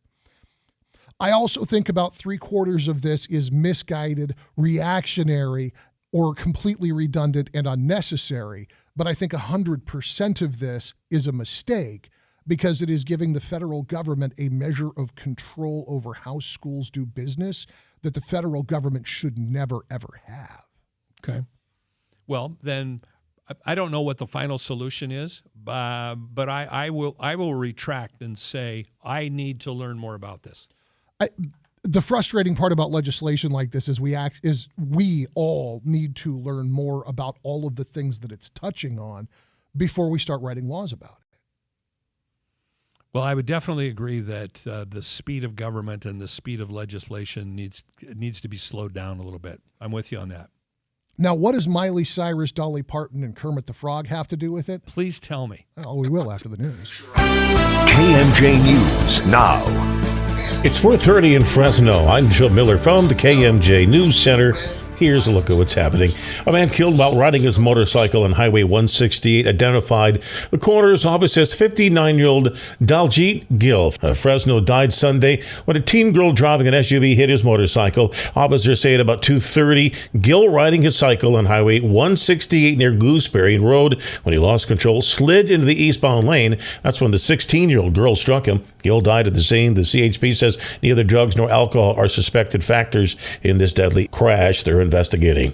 Gas prices holding relatively steady in Fresno to start off the work week. AAA reports the average price for a gallon of regular Monday, $4.77. That's up a cent from yesterday, but down 5 cents from a week ago. National average sits a bit higher at about $3.44. Pennsylvania authorities say all missing individuals are accounted for in a factory explosion that left 7 dead. Fox's Kristen Goodwin has the details. West Reading Borough Chief of Police Wayne Holben says search and rescue efforts following Friday's explosion at the RM Palmer Candy Factory have concluded. Now that all unaccounted for individuals have been recovered, the focus shifts on the daunting task of cleaning up the aftermath. 7 people were killed, the Berks County Coroner's Office identifying 2 of the victims. The cause and origin of the explosion is still under investigation by the Pennsylvania State Police Troop L Fire Marshal. Several nearby buildings have been deemed unsafe to occupy as a precaution. Reps for Reading Hospital say 10 people were treated, 2 admitted, 1 was transferred to a burn unit, and the remainder have been discharged. Kristen Goodwin, Fox News. Now the forecast from Fox 26's Justin Willis. Already a winter storm warning in place ahead of the storm, with heavy snow and high winds expected above 4,000 feet and more rain across the valley the next couple days. It all moves in tomorrow, with the heaviest part of the rain hitting later in the day and evening and lasting through Wednesday. Expecting up to an inch of rain on the valley floor. Otherwise dry and mild today, with afternoon highs in the 60s, overnight lows in the 30s and 40s. For KMJ from the Fox 26 Weather Center, I'm Justin Willis. With news on the hour, on the half, and when it breaks, and always streaming at KMJNow.com. I'm Jim Miller for News Talk 580, 105.9 KMJ. Thank you, Jim. On the roadways in Fresno, westbound 180 to the northbound 41, you've got the afternoon slow and go there, and it's on going up northbound 41 past Shields right now. Madera got some slow traffic northbound 99, starting at Avenue 7 northward to Avenue 9, slow and go traffic. Next update, 447. I'm Greg Lane with KMJ Traffic. That cruiser is pure gold. Right you are, Daddy-O. Chuck Chansey Gold. It's the $600,000 Cruisin' Camaro giveaway. There are winners every day, February 27th through April 28th. Only at Chuck Chansey Gold Resort and Casino. Eric was way behind on his taxes. I owed a lot of money to the IRS, almost $15,000. I tried to make payments. The IRS wasn't satisfied with Eric's efforts, so they came after him full force. They're coming to put a lien and a hold on all my income, my home, my car. I was just overwhelmed at what to do. Then Eric called Optima Tax Relief. When Optima Tax got involved, the calls would stop, the threats would stop. It was easy like 1, 2, 3. Optima Tax Relief is A+ rated by the Better Business Bureau, and their team of expert tax professionals took care of Eric's problem. I owe $15,000, and now my debt is clean. I don't owe anything. Take Eric's advice. If you have a tax problem, you need to call Optima Tax now. Call Optima Tax Relief for a free consultation. Call 800-932-4177. 800-932-4177. 800-932-4177. Optima Tax Relief. Some restrictions apply. For complete details, please visit OptimaTaxRelief.com. Water is essential. No, I'm not conducting a chemistry class. We got to have it for our bodies, though. We're 70% water. That's why clean, healthy water is essential for your very best life. It's me. It's Ray. I want to tell you about LifeSource, the whole home water system that will change your life. A LifeSource system gives you filtered, delicious water straight from every single tap, just like in my home. It removes the bad stuff. It keeps the good stuff, filtering out, chlorine and other awful tasting stuff. So say bye to dry skin. Hello to a happier you. Mama's going to love her hair with this one. Better yet, a LifeSource system is maintenance free. No filters to change, no salt, and no monthly servicing. And check it out, new customers. LifeSource wants to give you a free Apapure antibacterial filter. That's a savings of $825. Call 559-330-1850 to claim that free Apapure. With a qualifying purchase, click LifeSourceWater.com. The number again, 330-1850. You know what I'm going to say now? Taste and feel the difference, my brothers and sisters. Apapure offer ends March 31st. This report is sponsored by Blindster.com. Hi, I'm Kyle at Blindster.com. Want to save big on custom faux wood blinds, shutters, cellular shades, and more? Shop Blindster today and save up to 50% over comparable blinds from brick and mortar stores. Get custom blinds at low prices and free shipping at Blindster.com. For just $129, we make your air conditioner blow stronger, colder, and use less energy all summer. Online at allbritain.com. KMJ's Afternoon Drive with Philip Teresi and E. Curtis Johnson. That would be us. It's Monday, and thank you for choosing the Afternoon Drive. My name is E. Curtis Johnson. That is Philip Teresi. AOC, Alexandria Cortez, in the hot seat again here. She's been criticized for defending TikTok. That would be us. It's Monday. After it was revealed that the Chinese-owned parent company gave six-figure donations to Black and Hispanic caucus nonprofits. She's been criticized. That's kind of a no-no. Banning TikTok isn't the solution to data privacy concerns, she said. Instead, Congress needs to focus on regulating social media companies' unchecked habit of collecting data without their consent. So the dot to connect this is Alexandria Ocasio-Cortez is a member of the Congressional Hispanic Caucus, which got a $150,000 donation from Biden. Alexandria Ocasio-Cortez is a member of the Congressional And Hispanic her short sell on this, we shouldn't ban TikTok. That's not a solution to data privacy. No, it's a solution to Chinese data harvesting of 150 million American smartphone users. And it's a good first step in talking seriously about what the guys domestically are doing, too. Good first step in talking seriously about what the guys it's. I know she's an idiot. And I know it's, she's such an idiot. How'd she get elected to Congress? Have you looked at Congress? All right. You know what you need to get elected to Congress? Good hair and somebody with money. Yes. That's what you need to get elected to Congress. And not necessarily in that order. And I happen to agree that we need to take more seriously the amount of data harvesting that American companies do. I actually think that that's something that in time we need to intelligently, thoughtfully, soberly legislate. And I think we start by eliminating Section 230 of that Communications Decency Act so that social media companies can be held responsible for the way that people use their platforms when they use them unlawfully. I don't think that Facebook should get jammed up because E. Curtis goes on Facebook and says, I saw Philip kick a puppy. Well, no, that's between you and me, and that's a defamation, and that's not necessarily something that the platform needs to get involved with. On the other hand, there are petabytes of child pornography moving through Facebook and Twitter and Parler and Rumble and all of them every single day. There is this hemorrhaging of our privacy that's okay because it's just for selling advertising, except for when the Centers for Disease Control go and buy geolocation data for hundreds of thousands of American citizens to make sure we're being good girls and boys during the lockdown. None of that eclipses the fact that an enemy nation is using a social media platform as a front for data harvesting, and not just your cell phone number, not just the pictures on your drive or the numbers in your contact list. TikTok's pulling network data, meaning that somebody who understands how to read that data can tell what kind of computers are on your network, what those computers are connected to, what the security arrangements on your network are. And God forbid you use the platform to transfer anything as sensitive as, golly, I don't know, a password. It's simply a matter of China going through and plucking that data from that user's profile. It's a very different thing than this guy drives past Home Depot every weekend. We need to make sure he gets an ad for Lowe's.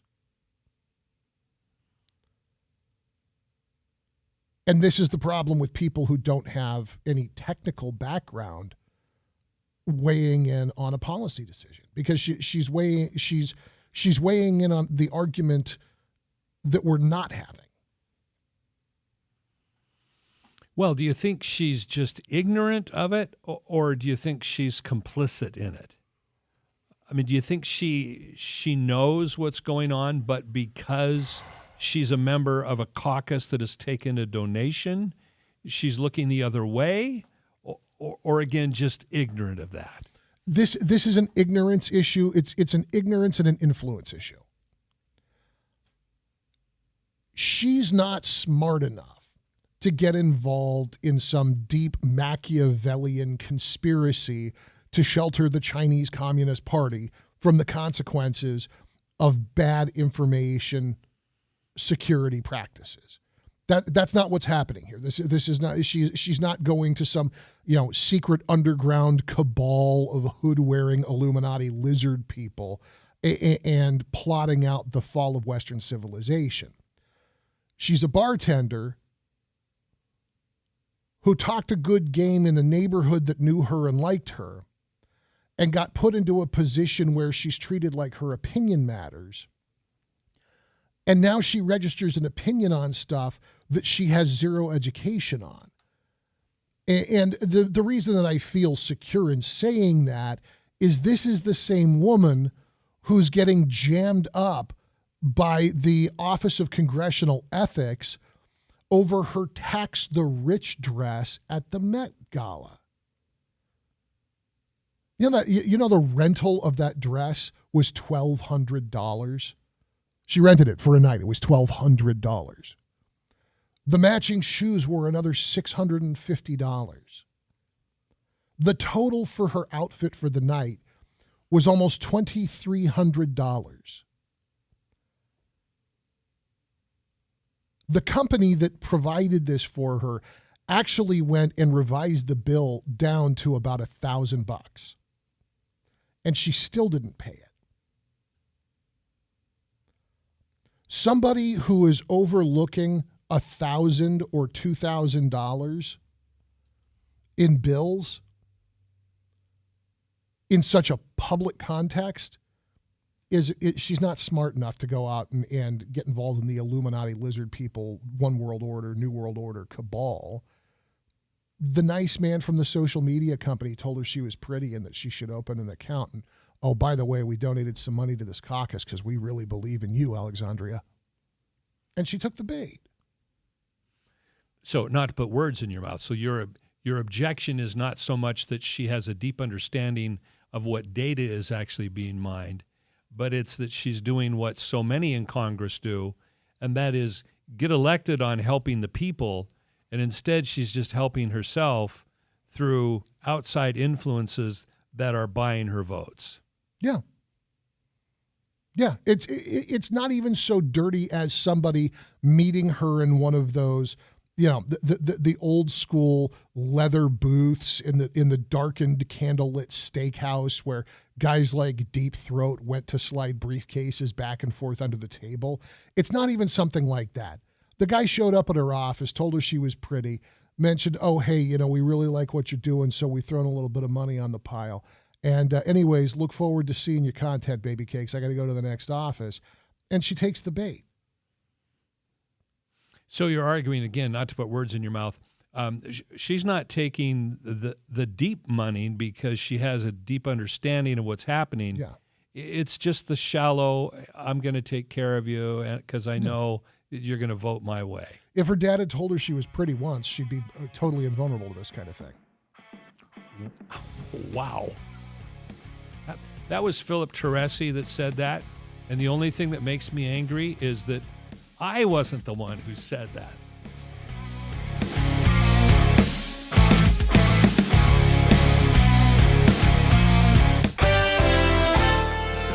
We start off in Madera right now, Avenue 18 and a half.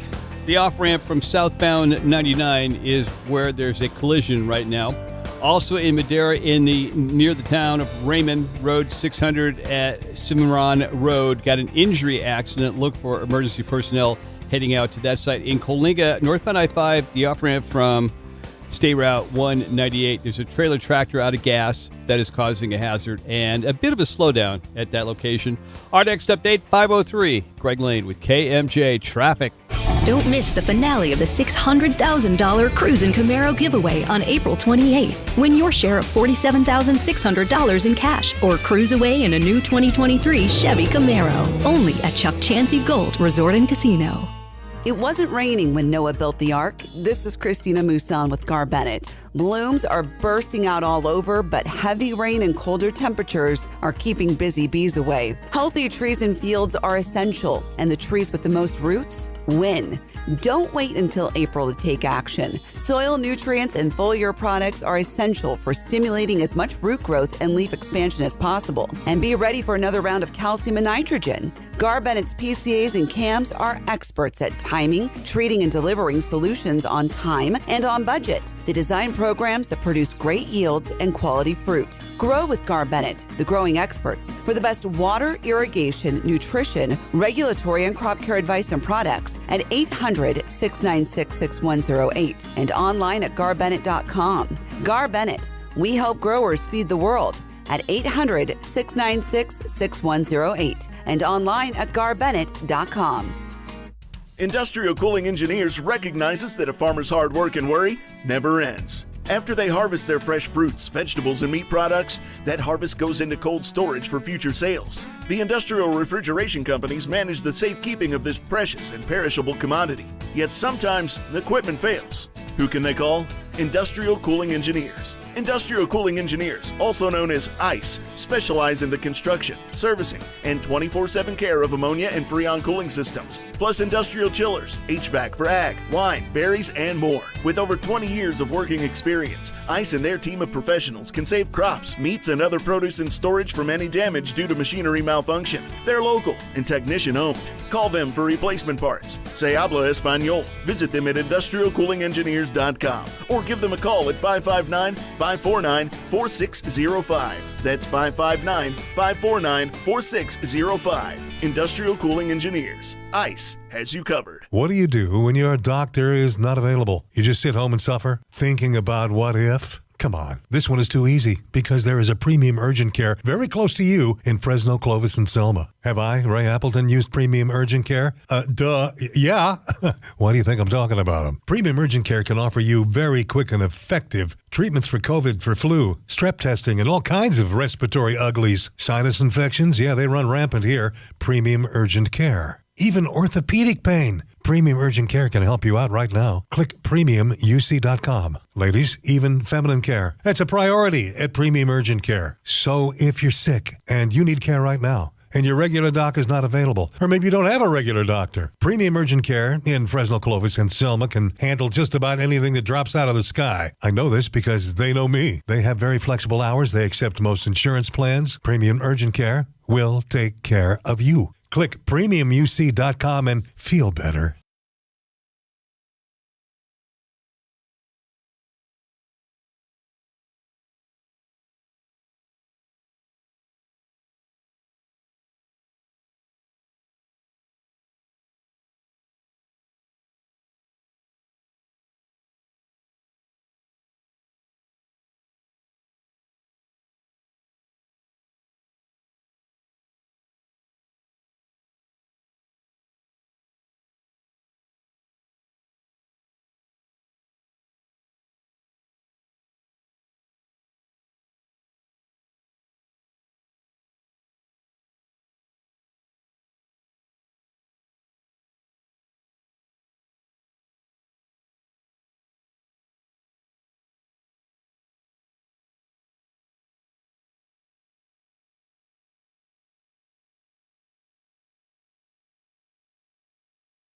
Real, honest conversation.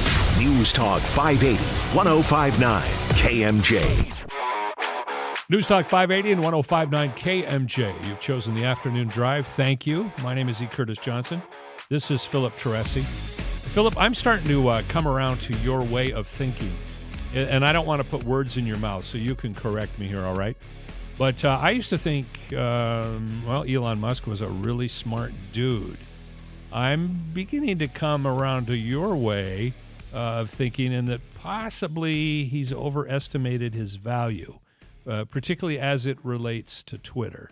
So he bought this failing platform. It wasn't making money, thinking he can turn it around. Now he has to, convince people to pay $11 a month to get his value back, and people are kind of balking at that.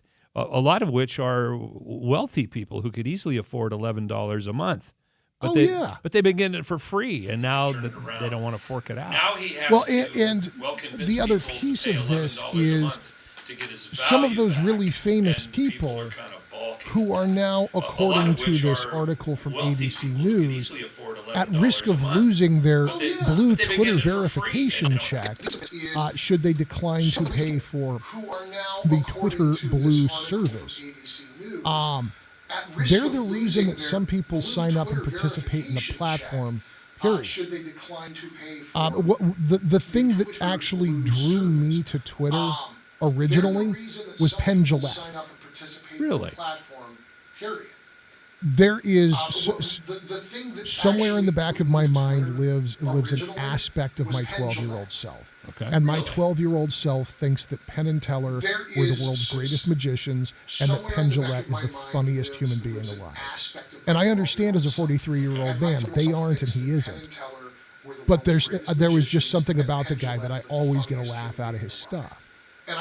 And so when I saw Penn Jillette was on Twitter, and it was like, oh, you can sign up, and when he tweets, you'll get these messages. Oh, yeah, I'll sign up for that. And so I signed up for this stupid thing, and I think it took me 2 months before I realized, like, oh, there's people on here besides Penn. Oh, yeah, I'll sign up for that. Yeah, just a couple of people. There's people on here besides Penn. I don't know about Monica Lewinsky. I don't know about William Shatner. I love William Shatner as Denny Crane in Boston Legal.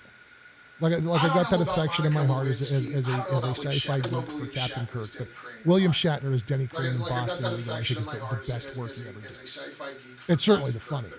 William Shatner as Denny Crane in Boston. Monica Lewinsky, I find this poor woman's arc fascinating. But it's like watching a car crash. I'm just not going to stop and rubberneck at the nice lady who's famous for the same thing Kim Kardashian is. I'm just not going to stop and rubberneck at the nice lady who's famous for the same Kim Kardashian. Here's the thing. Musk is responding to users who have noted that the Saturday deadline is April Fool's Day with comments like, it will be glorious. Is April Fool's Day. I don't think it will. With comments I think he's going to piss off his moneymakers, and they're going to leave the platform. I think he's going to piss off his money. Or he's going to treat them like a butt of a joke, proving that he has zero comprehension of what people use the platform for. And instead of $11 a month from Bill Shatner, he's going to lose the potential $11 a month from fans of Shatner, fans of Monica Lewinsky, fans of these blue check goofballs that are going to see the people they're interested in leave and decide not to hang out for the cesspool of yammering knuckleheads. Excuse me, the cesspool of other yammering knuckleheads. Yes, got to get the other in there. So $11 seems like an odd price point. Yeah. But he's got it in his head that that's what it is. I'm never going to pay it. I haven't been on Twitter since 2015. Yeah. I think that Elon Musk, and I think that it happened somewhere between the Boring Company flamethrower sale and his appearance on Saturday Night Live. Elon Musk became the new avatar for jumping the shark. I think the richest man in the world should go buy Arthur Fonzarelli's old jacket and water skis, do that as a stunt, and then just go back to making really awesome cars and really okay spaceships. because this isn't working out for him. Twitter's in worse shape than it was when he bought it. He just did a valuation trying to figure out stock option and profit sharing for his employees. His valuation is down to $20 billion. You know what? I think you should send him a tweet and offer your consulting services. He's not going to listen to me. I'm just a dumb, poor person. But you're paying $11. Doesn't that mean he has to listen? Never. There is no social media platform. If I'm paying $11 a month, it's because my dead relatives are using it.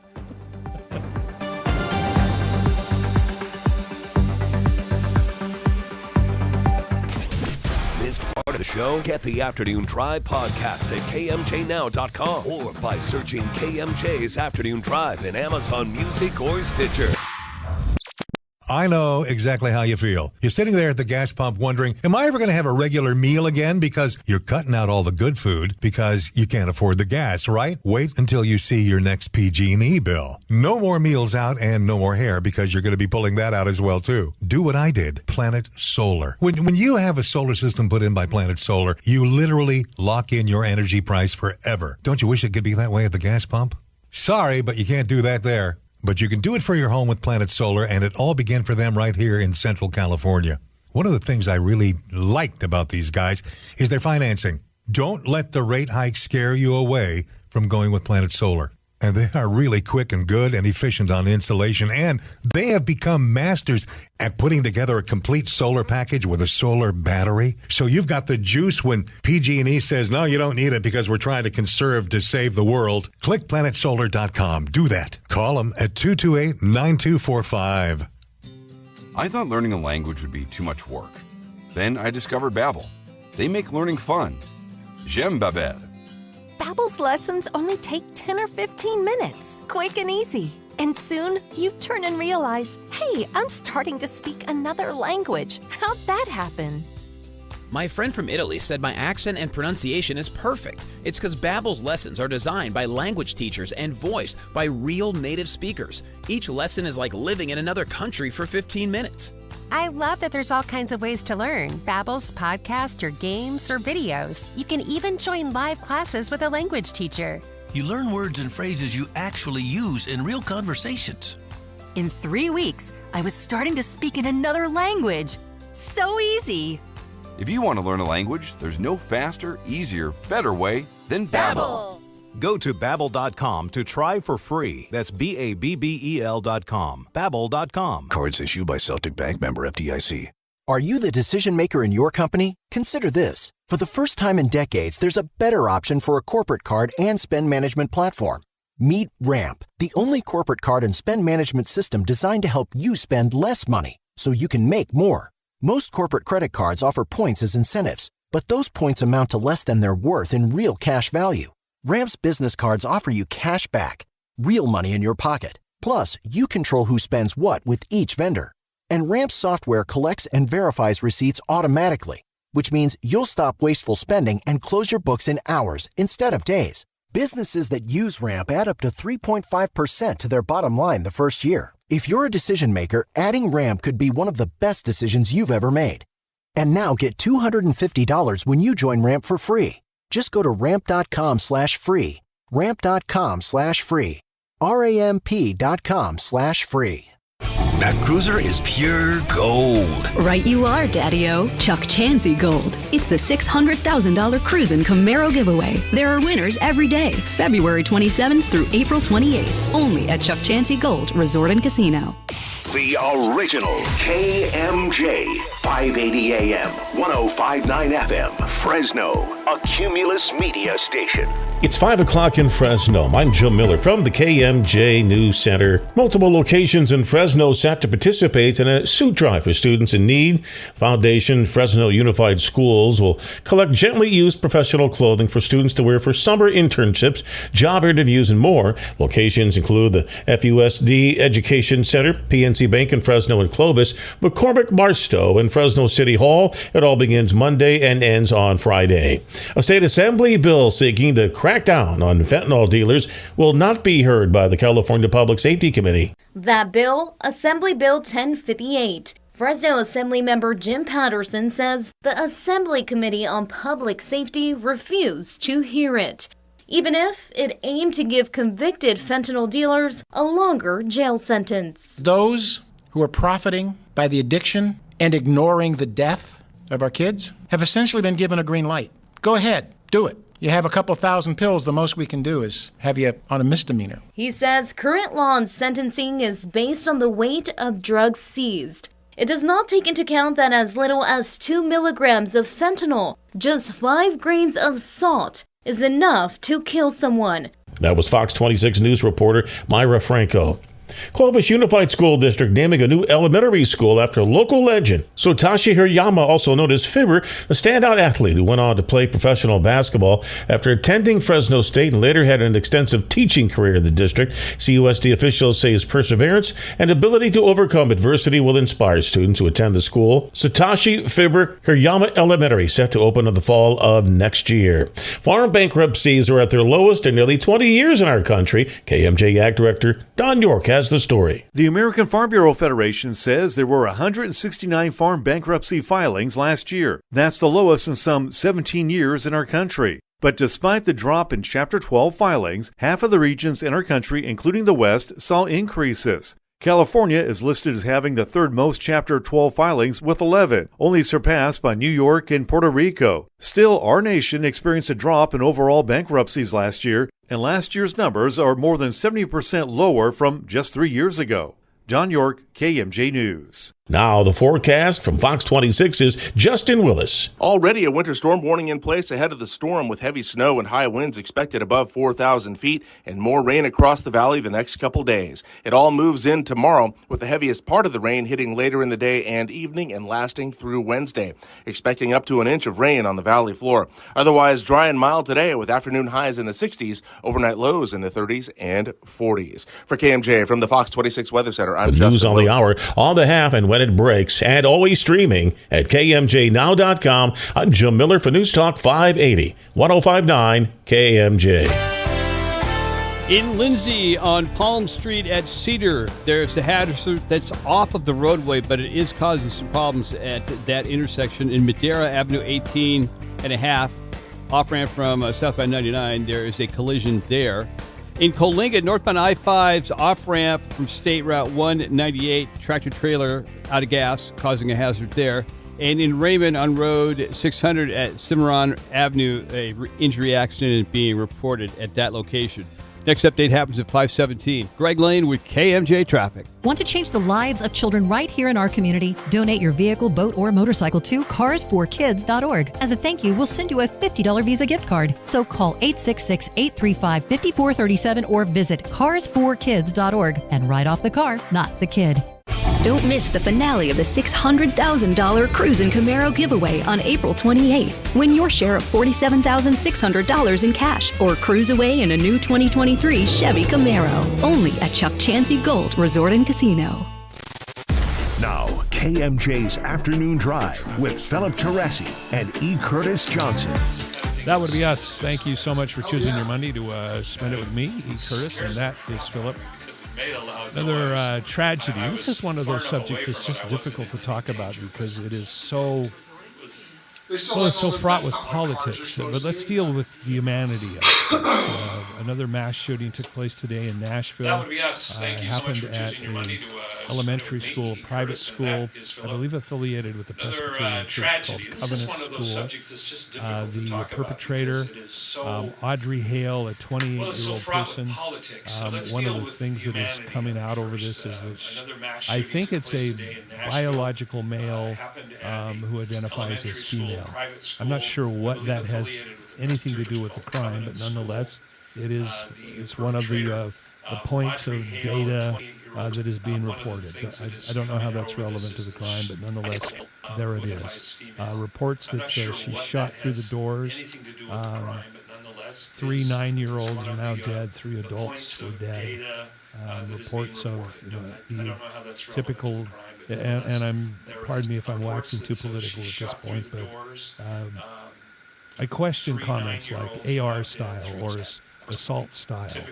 Not sure how that's relevant. The person accused of committing this crime, who is now dead, shot by police, who fortunately responded quite quickly. It appears that the Nashville police, really did their job, took care of what needed to be done in short order. But nonetheless, 6 people dead at the hands of another school shooter. The children were all 9 years old. Evelyn Dickhouse, Holly Scruggs, and William Kinney. The adults are 61-year-old Cynthia Peak, a substitute teacher, 61-year-old Mike Hill, he was a custodian, and Catherine Kuntz was 60 years old. She was the headmaster of the school. 61-year-old Mike Hill, he was a custodian, and Kuntz was 60 years old. There's going to be a lot of speculation about this story. We had the press conference for you back in the 2 o'clock hour with the Nashville Mayor, John Cooper, and the Chief of the Metropolitan Nashville Police Department, John Drake. And some of the stuff that stood out to me, they were able to say pretty clearly they knew that 2 of the guns had been lawfully obtained. They weren't able to say one way or the other about the third firearm. This person, this murderer, had no prior criminal history. They do not, at this point, have any evidence of mental illness beyond the obvious that this person chose to go murder a handful of strangers, including 3 9-year-olds. They did find, upon entering this person's home, evidence that this was a targeted attack and that it was not the only place that the shooter was planning on attacking. Specifically related to the school, they found both a manifesto and a map with a plan. That's a long way down the road in terms of doing something like this. There hasn't been much made of the social media presence of Audrey Elizabeth Hale, 28, of Nashville as yet, but I imagine that's going to be the next step, isn't it? I would think so. I think one point that is relevant, and I apologize, I can't remember if I have mentioned this in the first details, but she is a former student of the school. Yes. That is certainly relevant. I think it makes sense that whatever was happening in this person's head, there seems to be some angst that would logically conclude to believe that maybe something horrible happened to her at this school, and she's never dealt with those issues, and this is unfortunately her way of dealing with it now. But certainly the map and the potential of other things, other tragic events that could have happened had she not been caught at this point, would certainly have led to further tragedies. That seems relevant in the facts. I don't want to wax too philosophical here and fail to pay respect to the fact that there are 6 dead, innocent people in this story. We have told some variation of this story monthly, it seems at least, since the late 90s. Although it seems to have accelerated post 9/11, but I think that most people in their mind think of what happened at Columbine as the beginning of this. And of course, Columbine wasn't the first mass shooting by a long shot, but it was the first of its type in this era. And some of that may be related to the internet was coming on at that point. Granted, not to the point that it is now. It was a little more primitive, but email. But unlike some of the other incidents that happened in the 80s, we got all of our news from a couple of providers. But after Columbine, people had access to the internet, even though it was very primitive to its time. I think that is a prominent factor in how this kind of information gets disseminated. Well, and exacerbating a contagion. Something that I've thought about, and I'm curious. I hope that we arrive at a point where we are looking back at this phenomenon from a future where this is not a weekly story for us. I'm curious, with the benefit of some hindsight, if there is any link between the psychology of mass shooters and the serial killers of the 1970s. And you remember in the late 60s and the early 70s, I mean, who can forget? You had Charles Manson, you had David Berkowitz, you had Richard Ramirez, John Wayne Gacy, this list of... the Green River killings. Ted Bundy, Jeffrey Dahmer. I mean, there's this list of names. These Ted Kaczynski. Infamous monsters.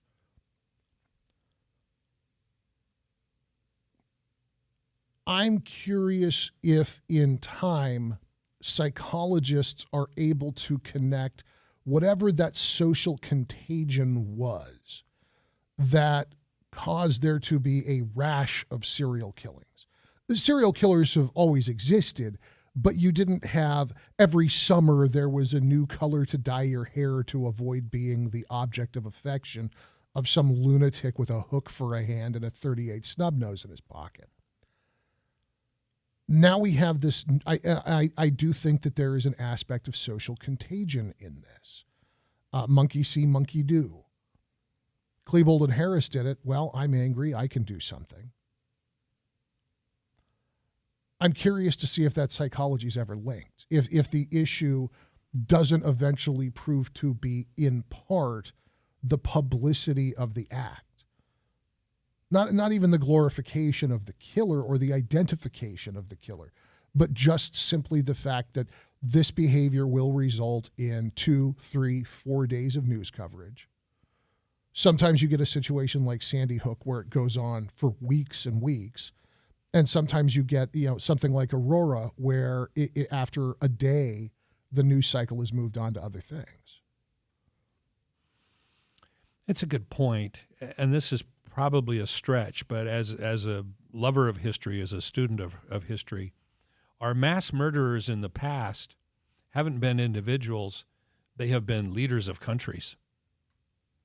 I mean, empires, all of the empire builders, whether you want to talk about, Greece and Rome and Assyria and all the ancient empires. I mean, you could argue that they're all mass murderers, because what were they doing? They were wanting to impose their will over someone else. Instead of doing it themselves, they just had their armies do it. I see what you're saying.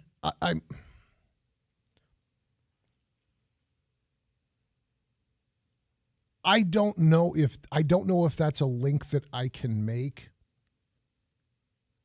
But I just don't know the psychology well enough to argue it intelligently from either side. Yeah, and I just pose it as a question. I couldn't prove that either. But the fact of the matter is, the human beings have a history of we kill each other. What a horrible legacy. The other question then, because I think it was significant that when John Cooper started talking today, the mayor of Nashville, he said something, and I'm not sure if the statistic is accurate, but he said that guns are now the leading cause of death for young people. More than traffic accidents, more than conventional health woes, guns are now the leading cause of death for young people. I don't know if that's a factual statistic. I don't know if that's something he grabbed off of Facebook while he was trying to write a statement that would reach people emotionally. But I am curious how much the news cycle someday is proven to be a component of this. If that habit of, if it bleeds, it leads, has led to more bloodshed. Could be. And it's, since we're talking about that, it's difficult to me, just my opinion, to separate the facts of these horrible events from the politicization of them. For example, the chief of police of Nashville described the murder weapons as AR-style weapons. Yeah. Whereas the news reports are assault-style. There is no such thing as an assault weapon. Well, all weapons are assault weapons. Yeah, all weapons are assault weapons. Yeah. The word assault is a pejorative. I'm sorry, that's leading the story. It's begging the question. It is a politicized point that is made in these horrible events that are manipulated to a means to an end. And as a supporter of the Second Amendment, those kinds of things stand out. Oh, I suspect that you and I are going to hear over the course of the next 48 to 72 hours that the president's already started. Where's the assault weapons ban? Where's the assault weapons ban? Manipulated to a means to an end. Never let a good crisis go to waste. Isn't that the wisdom? Unfortunately, yes. D. Curtis Johnson, I'm Philip Teresi. This is your afternoon drive at News Talk 580 and 105.9 KMJ. If you've been waiting for a chance to win tickets to see Billy Joel and Stevie Nicks, we do want to send you to the show, and we're doing it again this week. If you don't know how it works, stick around. We will explain so you can play later this hour on KMJ. This is your afternoon drive at News Talk 580 KMJ. Some good news for those on southbound 99 heading down the South Valley. They are accident-free all the way to Clary right now, so that's some good news. In Madera, northbound 99, right near Avenue 9, slow-moving traffic. No accident there, just real slow. 18.5, Avenue 18.5 at the on-ramp to southbound 99. Got a non-injury accident. It's on the on-ramp, and it's not affecting traffic, but people getting on at 18.5 are affected by it. Next update happens at 5:33. Greg Lane with KMJ Traffic. That cruiser is pure gold. Right you are, Daddy-O. Chuck Chansey Gold. It's the $600,000 Cruisin' Camaro giveaway. There are winners every day, February 27th through April 28th. Only at Chuck Chansey Gold Resort and Casino. Gar Bennett stocks growers' favorite brands and generics on hand and ready for delivery. This is Christina Mousson with Gar Bennett. Wondering where to go and what to buy for problems in the field? Call Gar Bennett. We can help you with all your growing needs on time and on budget. Whether your issues are irrigation, disease, or pests, we have the products that keep fields fit and make growers profitable. And don't take risks. Our regulatory compliance teams are experts at training and keeping your team safe and ready in the field and packing house. Don't risk costly fines and injuries. Be prepared and call today. Grow with Gar Bennett, the growing experts for the best water, irrigation, nutrition, regulatory, and crop care advice and products at 800-696-6108 and online at garbennett.com. Gar Bennett, we help growers feed the world at 800-696-6108 and online at garbennett.com. Prescriptions require an online consultation with a healthcare provider who will determine if appropriate. Restrictions apply. See website for details and important safety information. Subscription required. Price varies based on product and subscription plan. Hey guys, did you know there's a generic form of Viagra that works just the same, but is 95% cheaper? And you can get it online? Just go to 4hims.com/radio. Through Hims, you'll get a free medical consultation, discreet shipping if prescribed, a 100% online process, and trusted generic alternatives to the name brands at up to 95% off. That's right, get generic for Viagra, the same active ingredient as brand name Viagra, but for 95% less. It's the same medication, still prescribed by a licensed medical provider, but with zero copay, no expensive appointments, and no awkward face-to-face conversations. To start your free online visit, you need to go to this exclusive address, 4hims.com/radio. That's 4hims.com/radio for your free online visit. FORHIMS.com/RADIO. Are you a Medicare beneficiary or about to become one and you don't know where to turn for help? Call HICAP, the Health Insurance Counseling and Advocacy Program, a program at Valley Caregiver Resource Center, providing registered counselors that can help with all things Medicare. At HICAP, we often hear, "Had I known about you sooner," and "Nobody told me about penalties," or "I stopped taking my medication because I couldn't afford it." HICAP is a local nonprofit organization. Our services are free and we don't sell anything. Call for a one-on-one counseling appointment, whether in person, over the phone, or virtual. Our counselors will listen to your Medicare needs and clearly present your options. Learn to be confident in your Medicare coverage. Our HiCap team is happy to present to community and retiree groups. Presentations are free and scheduled year-round. Call 559-224-9117. That number again, 224-9117.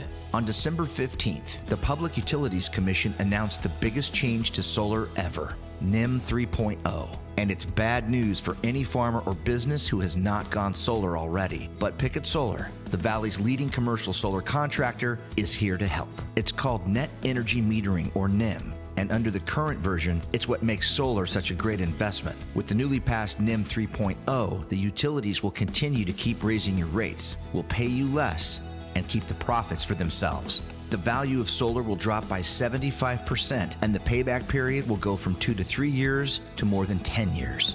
There is still time to lock in the value of solar before this change happens. The deadline for NEM 2.0 savings is April 13th, so contact Pickett Solar today. Learn your options, see your savings, and allow us to submit your solar application under NEM 2.0. If you wait too long, NEM 3.0 could cost you millions. Go to PickettSolar.com. News Talk 580 and 105.9 KMJ. This is the Afternoon Drive. I'm E. Curtis Johnson. That is Philip Teresi. What a segue here, going from what we just talked about to concert tickets cost too much. All right, so here's my backstory. Since the early 80s, I have given away, either as an obnoxious disc jockey or a program director of a radio station, thousands of concert tickets. I am not exaggerating. Oh, yeah. Thousands of concert tickets. So what we have here is we have Swifties, which are Taylor Swift fans. And I have nothing against Taylor Swift. I actually have, I'm quite frankly a Taylor Swift fan. I think she's quite talented. I don't buy her music, but I think she's very talented for what she does. Not too many artists can swap genres like she has. Starts out as a teenage country queen, only to become a pop queen. You can't be massively talented doing that kind of thing unless you've got the skills. Anyway, I digress. So Swifties are gathered outside a Los Angeles federal courtroom today, and they are protesting Ticketmaster's treatment of Taylor Swift's tickets. Now, here's the dirty little secret. We want to blame all these ticket companies for the price of things. Yeah. That's not who's responsible for the price of tickets. Oh. Who's responsible for the price of tickets? If you and I'm sorry, I'm going to put truth on the table here. This is a dirty little secret. Sure. The people who are responsible for the price of concert tickets, if you think they're too much, the responsibility rests with, wait for it, the artists themselves. Because the price of tickets are all controlled by the artist and the manager of the artist. There isn't a concert tour in the country that starts off with any other thing other than the management and the artist agreeing on the price of tickets. Okay. So all of these little well-intentioned Swifties thinking that they're raging against Live Nation to bring down the price of tickets, they need to look Taylor in the face and say, Taylor, we know that you signed off on these prices, so what are you going to do about it? Okay, so let me ask you this, because I have heard it said that if you really want to point blame for the price of concerts being what it is today, you actually have to go back to the Eagles. Because don't you be talking about my Eagles. No, go ahead. Because they were the first to charge more than $100 for an average seat at a concert. And they broke that barrier. And once that barrier was broken, everybody went pouring into the gap. Now, you and I both know that the Eagles aren't really to blame, that eventually the market was going to move that way no matter what. Yeah, if they didn't do it first, somebody else would have. But I understand. If I want to go see, a perfect example for me is I took Carrie to see, Mrs. Teresi to see Metallica at the Save Mart Center when they came through. It was 4 Christmases ago or whatever. Okay. I wanted to give her a special experience. So instead of buying average seats, which is what I normally would do, I got her a VIP package. I'm going to tell you guys what it cost, not because I'm bragging, but because it gives you an idea of how much people will shell out to have the experience. We got a special dedicated entrance. We had a buffet dinner. We got bottles of blackened whiskey. We got special posters and T-shirts and tchotchkes. We had second row seats. It was a whole night. It was a whole package. And it was $700 a ticket. Dude. Wow. I love my wife a lot. You really did ride the lightning, didn't you? If you wanted to buy the ticket package that would allow you to actually meet the band, it was like $1,200 a head. Someday she'd like to meet them. She's not doing it when I'm buying tickets. I've met them. They're not worth it. Go ahead. They're fine. I talked to them on the phone once. They're cool, but I'm not paying $1,200 to do it again.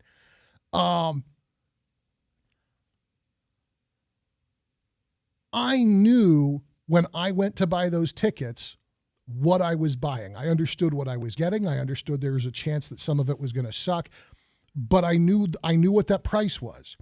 What Ticketmaster seems to be doing, and the issue here is this dynamic pricing nonsense. Taylor Swift says, well, a front row ticket to the Taylor Swift concert can be $300. An average seat can be $115, and if you're willing to sit in the rafters, it'll be $80 or whatever. Ticketmaster then employs this dynamic pricing. So tickets go on sale on day one. Everybody rushes the digital gates to get tickets. And all of a sudden, that average seat that was $115 is $2,000. Yeah. Is the artist signing off on that? Yes. Ooh. See, that changes things. Because I can see, okay, dynamic pricing, we could go to 100% markup. Because everybody's going to rush the gates on day one. So if you really, really, really want those tickets and you're going to be first in line, you're going to pay a premium. But when you start getting to $3,000, $4,000, $5,000 for a ticket that at most was going to be $700 or $800, that's rapacious. Well, it is, and I'll go back to your jumping the shark with the Eagles. One of my favorite bands. I think Don Henley is brilliant. Mm-hmm. I know a lot about Don Henley. There is no way that anybody did anything with the Eagles without Don Henley signing off on it. And I mean that is one tough Texan right there. And that is true for all these other artists. Now, maybe some up and coming artist who hasn't quite made it yet. Maybe they're manipulated a little bit by their management company, which has a lot of control over things and connections with the record companies and with all of these concert promoters. But again, going back to Taylor Swift here and these Swifties protesting against these evil concert ticket selling places. No, the fault goes back to the artist. When you're at that level, you control everything. I want to come back to this because I've got a question for you specifically about Ticketmaster, Live Nation, and this growing sphere of influence that they enjoy. Be happy to answer it. It's the Afternoon Drive at News Talk 580, 105.9 KMJ. Speaking of concerts, Billy Joel and Stevie Nicks are on tour together. We want to send you to the show. And all this week, that's right, we're doing it again all this week, 7:30 a.m., 12:30 p.m., and right now, 5:30 p.m. We're going to give you a new national keyword. You text it to 95819, and you could qualify for a chance to fly to Kansas City for 2 nights with premium tickets to the show and, of course, a famous Kansas City barbecue dinner. And it all starts with the national keyword. Now, it's your shot to qualify for an amazing flyaway trip to Kansas City to see rock icons Billy Joel and Stevie Nicks. Text the national keyword GIRL, G-I-R-L, GIRL, to 95819. Don't text and drive. Contest rules at kmjnow.com. All right, guys, you heard it, the national keyword. KMJ News now. It's 5:30 in Fresno. I'm Joe Miller in the KMJ News Center. A man killed while riding his motorcycle on Highway 168 is identified. KMJ's Liz Kern reports. The Fresno County Coroner's Office says 59-year-old Daljit Gill of Fresno died Sunday afternoon when a teenage girl driving an SUV hit his motorcycle. Officers say it was around 2:30 in the afternoon that Gill was riding his motorcycle on Highway 168 near Gooseberry Road when he lost control and slid into the eastbound lane. That's when the 16-year-old girl struck him. Gill was pronounced dead at the scene. The CHP says neither drugs nor alcohol are suspected to be factors in the crash. Liz Kern, KMJ News. A levee broke near Floral Avenue and Highway 145 south of Kerman this morning. Flooding is currently confined to an orchard along the highway, but more rain is expected tomorrow and Wednesday, which could lead to highway flooding. Crews working to repair the break. No structures are currently being threatened by the water, and the land is all for agricultural use. The landowner says he was in the process of recharging the groundwater, and the flooding is helping the effort. A 15-year-old boy recovering from a drive-by shooting in Hanford. Police say he was hit in the leg yesterday afternoon near Irwin and Scott Streets. He was taken to the hospital. He's okay. It happened 2 hours after an 18-year-old was also shot in the city on West 6th Street.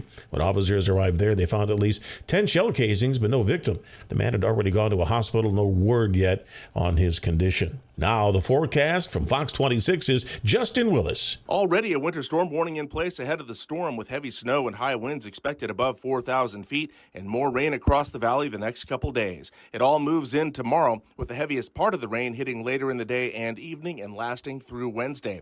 Expecting up to an inch of rain on the valley floor. Otherwise dry and mild today with afternoon highs in the 60s, overnight lows in the 30s and 40s. For KMJ from the Fox 26 Weather Center, I'm Justin Willis. With news on the hour, on the half and when it breaks, and always streaming at KMJNow.com. I'm Jim Miller for News Talk 580, 105.9 KMJ. Thanks, Jim. Eastbound 180 to the northbound 41 connector, there are a couple of vehicles involved in an accident. So guess what? Got some slow-moving traffic in that area. On DeWitt at East Griffith, we had a vehicle blocking the roadway there. Why? We don't have any details on that. Northbound 99 in Madera near Avenue 9, got a slow down for just slow-moving traffic. And Avenue 18.5, the on-ramp to southbound 99, they're cleaning up a non-injury accident. Our next update happens at 5:47. I'm Greg Lane with KMJ Traffic. Thank you, Greg. Guys, don't forget that national keyword is in play. You want to take a shot at seeing Billy Joel and Stevie Nicks on tour, we do want to send you to see the show. Text the word GIRL, G-I-R-L, GIRL, to 95819. Good luck. Don't miss the finale of the $600,000 Cruise and Camaro giveaway on April 28th. Win your share of $47,600 in cash or cruise away in a new 2023 Chevy Camaro. Only at Chuck Chansey Gold Resort and Casino. Inflation goes up. Do you feel like you need to refinance your car to fill up the gas tank? What if 2 years ago someone offered to sell you a lifetime supply of gas at $2.75 a gallon, but you told them no? Today, you would be kicking yourself. Right now, Planet Solar has that same offer for you on your electric bill. As inflation goes up, so does your utility bill. Lock in your energy prices today with a new Planet Solar system. Planet Solar is locally owned and operated in Clovis. They're big enough to offer you all the best brands and in-house financing, but small enough to give you the personal service you deserve. Call Planet Solar to find out how to lock in your electricity costs today. You'll be glad you did. Call them at 559-228-9245 or find them on the web at planetsolar.com. That's 228-9245 or planetsolar.com. License number 938313. Hi, I'm Scott Miller, President and CEO of the Fresno Chamber of Commerce, and I want to invite you to the Mobagunu Memorial Golf Classic on Thursday, March 30th at Sunnyside Country Club. What better place to do business than on the golf course? With over $100,000 in hole-in-one prize money and a chance to win a new car, this will be a golf tournament you don't want to miss. Foursomes are selling fast, so sign up today. Registration and sponsorships available now at FresnoChamber.com. That's FresnoChamber.com. Tired of seeing your neighbor's Christmas lights at Easter? Tired of your neighbor's loud, obnoxious parties and stealing your parking spot?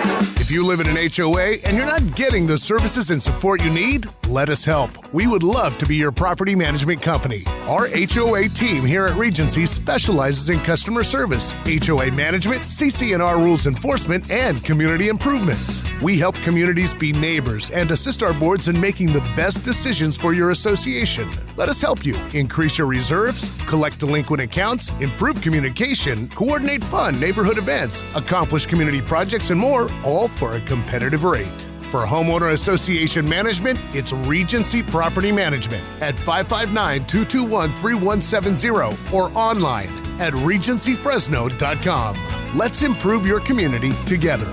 Regency Property Management, 559-221-3170. Regency, helping communities be neighbors. Think you have a good reason for not donating blood? Oh, other people are donating enough. Fact, 40% of the U.S. population is eligible to donate blood, yet less than 5% actually do, and there's a constant need for new, fresh blood to help save lives.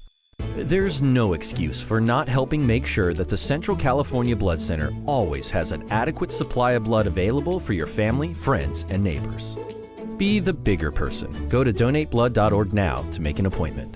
Got a cybersecurity problem? For security breaches, network penetration testing, regulatory compliance, and incident response. Breadcrumb Cybersecurity. Breadcrumb, because evidence is everywhere. KMJ's Afternoon Drive continues right now. Here's Philip and E. News Talk 580 and 105.9. Yeah, what that guy said. I'm E, and this is Philip. Hey, guys, one more time, that national keyword if you want to win tickets to see Billy Joel and Stevie Nicks. It's GIRL, G-I-R-L. Text it to 95819 if you want a shot at that trip to Kansas City. If you want to see the contest rules, go to KMJNow.com. GIRL, G-I-R-L. Text it to 95819. Hey, guys, one more time. So, that national keyword. we were talking about concerts. We're talking about the Swifties kind of piling on over the Ticketmaster Live Nation price gouging allegations. This combination of dynamic pricing that will ramp ticket prices to the moon when they first go on sale. We're talking about concerts. We're talking about and Swifties kind of piling this on endless application of fees. You can end up paying as much in fees as you did for a ticket to get into the show to begin with when everything starts adding up. Now, you've made the point, and I trust your knowledge and experience in the issue when you say the artist signs off on ticket prices. The Swifties need to start with Taylor, not with ticket prices. I trust Correct. your knowledge and experience. But when you say the artist signs off on ticket prices. Ticketmaster isn't just Ticketmaster. Ticketmaster also owns venues all over the country. And so those venues set prices. They have a cost for an act to use that facility. And the Save Mart Center doesn't have Taylor Swift or Metallica or Monster Jam come in to use the facility out of the kindness of their hearts. There's a cost to book a venue. And that's where you see these concert promoters turn up. You get these little names at the end of the commercial. This concert brought to you by Golden Voice. Well, Golden Voice is a concert promoter who finds acts, finds venues, finds times when it will work, and gets it all dialed in so they can have a slice of the pie. And Fresno gets to see, Four Non Blondes live at the Save Mart Center. Well, that's an obscure reference, but I get it. Go ahead. You should bounce it around genres, right? For all the people who are going to pile in to hear their hit. It does make me wonder what's going on. So. Ticketmaster, through their parent company, controls the venue. Doesn't that mean that Ticketmaster does have influence over pricing? Because if you get some middle of the road act, you get an up and comer, somebody who's right now most famous for finishing third on American Idol. They've got one hit in rotation. They've just gotten off the county fair circuit. But they're not Garth Brooks yet. Ticketmaster doesn't want to charge as much for the venue for that person, or that person won't use their venue. Whereas if Taylor Swift or Garth Brooks comes to town, they can set their price much, much higher. Does that have an impact on what the artist is willing to agree to? Well, you point out a valid factor. Venues that are part of a chain can leverage more. Yeah. But that's the point. This is all about leverage. different factors in the exchange of money and all of this Yeah. have different leverage points. But the final point of leverage is still the artist. It's kind of like a car. You know, if you buy a General Motors product, there is some control that the dealer has, but the manufacturer of the car has the biggest leverage. These artists are the manufacturers of their own products. And are they influenced by the game and the system that they're caught up in? Yes, absolutely. No question about that. They have to play by the rules that have been established by the system. But ultimately, the fact of the matter is, and I'm not trying to throw Taylor Swift under the table here. I have nothing against her. I think she's very talented. It's just that this is the story that came out today. I mean, literally, there are Swifties protesting right now in Los Angeles over the evil Live Nation and Ticketmaster. And I go back to what I said. The final point of leverage is Taylor herself. If she really wanted to give a lower price point to her fans, she could drop her price, and that would drop the prices of the arenas, the venues, and the ticket outlets. Could some of this, and look, I understand that a lot of this is just capitalism in play, which I support 100%. However, capitalism can sometimes be a poor guardian of its own best interest. And if you run off a fan base, if you alienate an artist by having alienated their fans, look, Ticketmaster's not going to go out of business if Taylor Swift decides she's only using SMG venues and brown paper tickets from this point forward. Ticketmaster will survive. If you get a dozen of the biggest names that decide to do it that way, does Ticketmaster then have to reconsider the way that they're approaching fees and dynamic pricing and some of these brilliant ideas to extract every last penny? Well, sure. But here's the factor I've left out. Ultimately, the consumer controls everything. Yeah. Eventually, every artist reaches a point where the consumer says, no, you're not worth that anymore. Whatever memory I have of you, you're not worth that price. But people, fans, music fans, what is a fan? It's short for fanatic. Yeah. And so in that fanaticism, they'll pay any price to see their heroes, their superstars. I know you're right. And the only rebuttal I have to eventually the shine comes off is Kiss. What? Kiss. Oh, no, that's the perfect example. As in Gene Simmons and Friends? Yeah, no, that's the perfect example. Continue, please. I think that Kiss is a good rebuttal to the eventually the shine comes off. Kiss has done some great songs. Kiss also has a massive catalog of music that only people who put on Gene Simmons face paint at Halloween have ever heard. They're the ultimate novelty act. And they're still getting away with charging the same price for a meet and greet ticket as Metallica. The fans of that band will continue to pay any price to just bask in the glory of Gene Simmons. The people who lock onto this lock onto it forever. Well, they're the prime example of the ultimate fandom. But again, what is a fan? It's short for fanatic. You're looking for logic in fanaticism. So then logically, does it follow that eventually we will be able to get shake it off coffins? Probably. See, and as a former nursing home administrator, yeah. I was actually considering, at some point, Kiss could do a nursing home tour. They're still selling out stadiums. It blows my mind. There are people who are my age who have parents who are a decade your senior who will still dress up like the band to go to the show. There might not be another fan base as loyal and nuts as the Kiss fan base. I got to give you that one. They're the ultimate on that.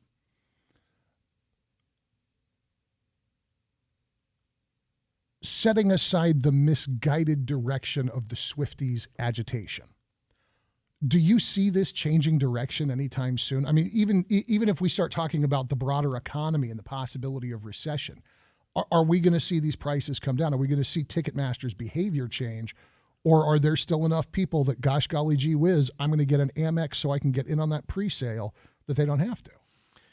Well, the law of inflation says once you start the spiral, it continues to spin up and up and up and up and up until it crashes. Is the concert business going to crash anytime soon? I don't think so.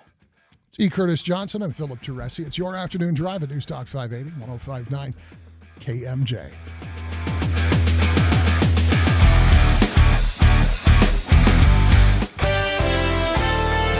On northbound 99 at Belmont, a baby crib has been dropped. It's blocking the lanes there. That's backing traffic up. North DeWitt at East Griffith, a vehicle there is blocking the roadway. And so slow down in Madera on northbound 99 near Avenue 9. This report brought to you by American. I'm Greg Lane with KMJ Traffic.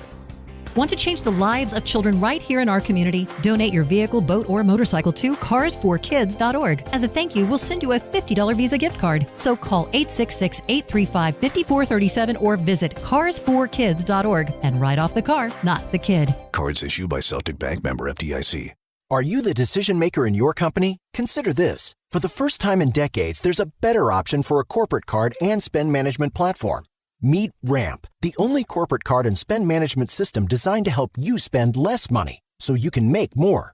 Most corporate credit cards offer points as incentives, but those points amount to less than their worth in real cash value. Ramp's business cards offer you cash back, real money in your pocket. Plus, you control who spends what with each vendor. And Ramp's software collects and verifies receipts automatically, which means you'll stop wasteful spending and close your books in hours instead of days. Businesses that use Ramp add up to 3.5% to their bottom line the first year. If you're a decision maker, adding Ramp could be one of the best decisions you've ever made. And now get $250 when you join Ramp for free. Just go to ramp.com/free. Ramp.com/free. RAMP.com/free. Great news, Fresno! Vintage Days at Fresno State are back April 14th through the 16th. It's 3 days of big fun with something for everyone, including all the delicious food, fun, games, live music, a craft fair, and more. The kids will enjoy the petting zoo and train ride. See all the action on Vendor Alley, including employment opportunities. The return of Vintage Days at Fresno State is proudly sponsored by Portive Subs, Own a Car, Noble Credit Union, and KMJ. For details or vendor booth availability, go to kmjnow.com. With 2 locations, one in downtown Fresno off Tulare Street and now at Pullman Nice, Hummus Republic provides flavorful, convenient meals by bringing their modern Mediterranean kitchen to you. With a fresh vibe and cool aesthetic, enjoy delicious and savory pita wraps and bowls that can be customized with the perfect fixings. They also have vegan and gluten-free options and are now serving up an incredible Mediterranean brunch with breakfast pitas, mimosas, and more. Treat yourself and your family to the healthy side of fast food with an Earth Burger and sweet potato waffle fries, pita and hummus, or personalize your own bowl. Hummus Republic also offers catering. And with upcoming spring events, check out their catering menu and follow them on social at Hummus Republic Fresno. Join in on their new incredible brunch and get details on how to cater that upcoming event or party. Because good food is a good mood, and healthy food is for happy people. And here's something else to be happy about. How about a sweet deal on Hummus Republic? This Friday at 9 a.m., you can buy 2 $25 gift certificates for just $25. Get yours Friday starting at 9 a.m. on KMJNow.com. Clean and healthy water is essential for living your best life. LifeSource is the whole home water system that will change your life.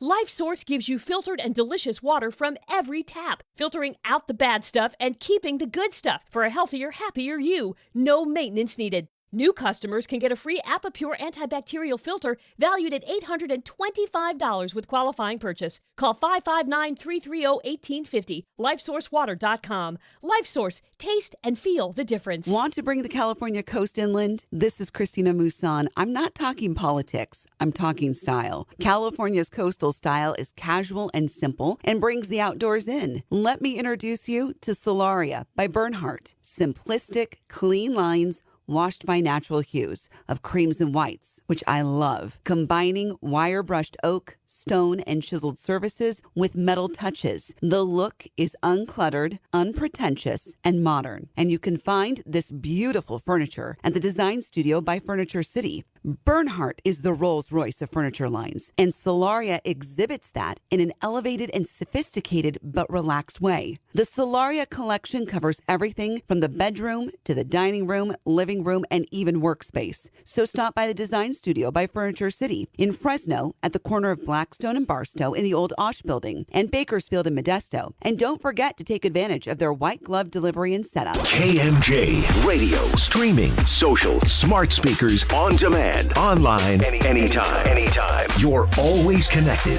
with KMJ. KMJ. Everything that happens in Fresno's got to run the gauntlet of KMJ. It is such a blessing for you all to have what you have. It's been 100 years of communicating with your community. There's nothing like that for 1,000 miles. And so ends our broadcast day. News Talk 580 and 105.9 KMJ. This is the Afternoon Drive. I'm E. Curtis Johnson. We were talking about, the expensive price of concert tickets. But here's Philip Teresi to talk about the expensive price of ground up beans in hot water.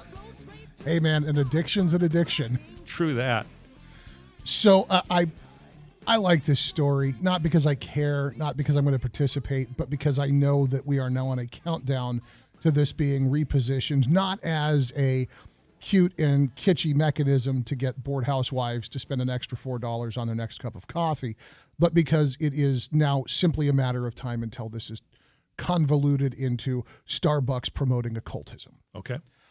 Your next Starbucks order could be written in the stars, this report from WXIN begins, definitely not having been cut and paste from a Starbucks press release. The coffee giant has launched Starbucks Star Signs, a partnership with astrology app Sanctuary that helps craft a drink order based on your zodiac sign. Uh-oh. The new Starbucks Star Sign website asks users their astrological sign and whether they prefer a morning or afternoon drink before delivering a recommendation. Along with the grand drink reveal, each sign gets its own power words, spring color, and flower. Wow. Well, at least they're pushing something different than pumpkin spice. Yeah, some of the suggestions that the website churned out included a caramel macchiato for an Aries morning drinker, a cinnamon caramel cream nitro cold brew for a Scorpio afternoon drinker, and a passion tango tea lemonade for a Virgo who prefers an afternoon beverage. You know, that's the thing about addicts. And we're all addicted to something. I'm not on a high horse here. Sure. Including me. Every single human being on the planet is addicted to something. So I'm just talking about somebody else's addiction. Sure. But, again, this is American capitalism 101. And they are pushing their product to the limit, as they should. Whether I agree with them or not, I have to salute this company for doing good business. They're going to raise the price on their product as high as their consumer will allow. Oh, they have. Oh, they absolutely have. You want to get a couple shots of espresso with some whole milk and a little mocha in it? It's $4, man, for like 50 cents worth of ingredients. They have already pushed this thing as far as it will go. I'm very curious to learn how many members of the Starbucks board of directors have investments in the Sanctuary app. Because what do we know about addiction? Addiction does not require salesmanship.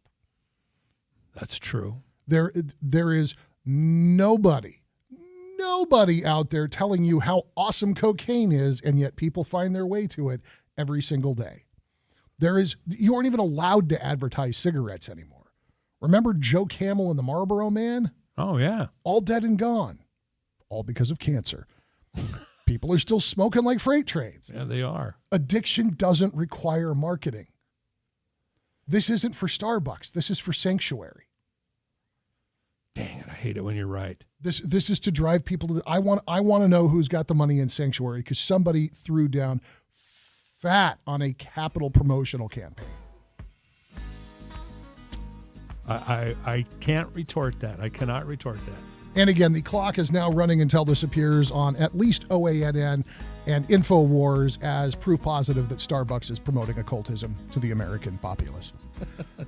We got to go. The great one, Mark Levin, is on the way. Before that, we're going to get an update from the Fox News team, and we'll check in with our friends at the Valley's Legends and Legacies. E. Curtis Johnson and I will be back with you tomorrow afternoon at 2 o'clock for the afternoon drive at News Talk 580 and 105.9 KMJ. Stay warm. We'll see you guys tomorrow. Mark Levin is next. Stick around.